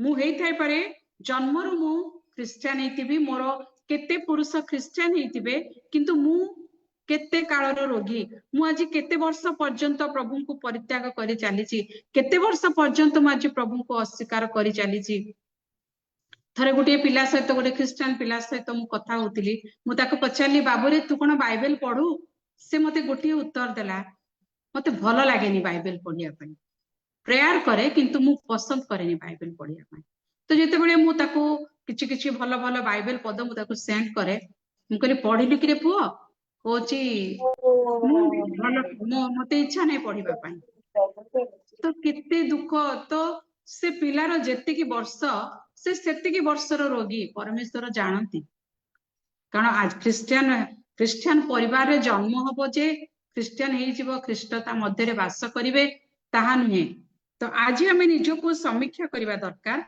मु केते वर्षर रोगी मो जीवन में गोटे गोटे पाप केते वर्ष पर्यंत लागि रहिछि खाली जे बाप्तिस्म नै गले आमे शुद्ध होई जाउछु सेटा नुहे हुए तो किछि समय पाए आमे चिंता करू कि मु बाप्तिस्म नै गली आउ कोनोसी पाप करिबिनी किंतु जणातरे अजणातरे मध्य आमे पाप करि देई थाउ केवल गोटे ख्रिस्टियान रीति रिवाज अनुसार आमे बाप्तिस्म नै थाउ किंतु आमे मध्य आज पर्यंत बहु कालर रोगी भाबरे पड़ी रहिछु किंतु परमेश्वर आमन को जानती कि बहु कालर रोगी अनेक समय विभिन्न आश्चर्य कर्म द्वारा विभिन्न प्रकार सुस्थता द्वारा परमेश्वर आमन को बहु कालर रोगी बोली जानी केतेबेले हुए तो मोर संतान बा संतति माने मो निकट को फेरी आसीबे बोली से आमन को कोन करंती अपेक्षा करंती बहु कालर रोगी जानी जे प्रकार बाइबल लेखा जाए जिसाय 1:18 पदरे आमनकर पाप सिंदूर वर्ण परि हेले हिम परि शुक्ल वर्ण हेबो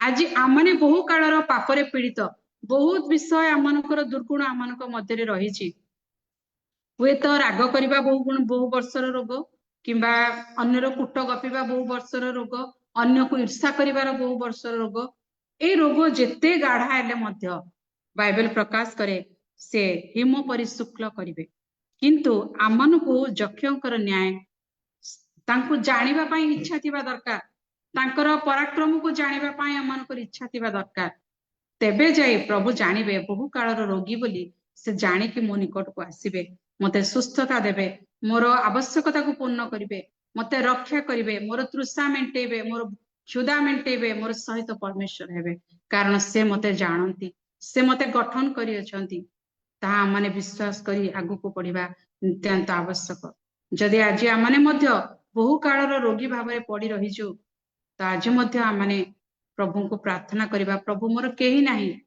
जगत रे मते उत्तम शिक्षा दबा पाई केही नाही जदियो थिले मध्य मु ग्रहण करिबा पाई मोर आत्मा मते कष्ट दोनी आमे विषय को प्रार्थना करिबा दरकार अनेक समय रे बापा मां कोन केबे चाहिबे पिला माने अबाटारे जानतु किंतु आजिर पिला माने संगे संगे तमे गोटे विषय शिखेबो कहबे हां बेसी कहला वाला बेसी शिखेला वाला ए विषय जाक प्रत्युत्तर आसे किंतु से समय आमान को मध्य से प्रार्थना करिबा दरकार प्रभु मोर कथा के सुनु नाहंती आज मोर संतान संतति नष्ट हो जाउचंती मोर स्वामी आज नष्ट हो जाउची अनेक परिवार माने देखु स्वामी माने विभिन्न प्रकार निशा द्रव्य रे लिप्त थांती केवल के तो निशा द्रव्य रे लिप्त थाए के तो राग करी माने स्वामी स्त्री भितर सब बेले झगड़ा रे लिप्त टिके टिके कथा रे परिवार मध्य अशांति तो एटा भी गोटे प्रकार रोग तो प्रभु को निकट रे आमान को से प्रार्थना करबा आवश्यक कि प्रभु मते शांति दबा परमेश्वर केवल तुमे मते शांति दबा पाई मो परिवार रे आवश्यकता जोगेबा पाई मते सुस्थ करबा पाई मते मंदरु रक्षा करबा पाई एकमात्र परमेश्वर तुमे आ तुमे जानो मोर समस्त दुर्बलतार विषय आ तुमे मते रक्षा करबो ए चिंता आमान को जीवन रे आसी आमे सब बेले प्रभुंकर प्रीतिभाजन होबा पाई आमाने चेष्टा करबा धन्यवाद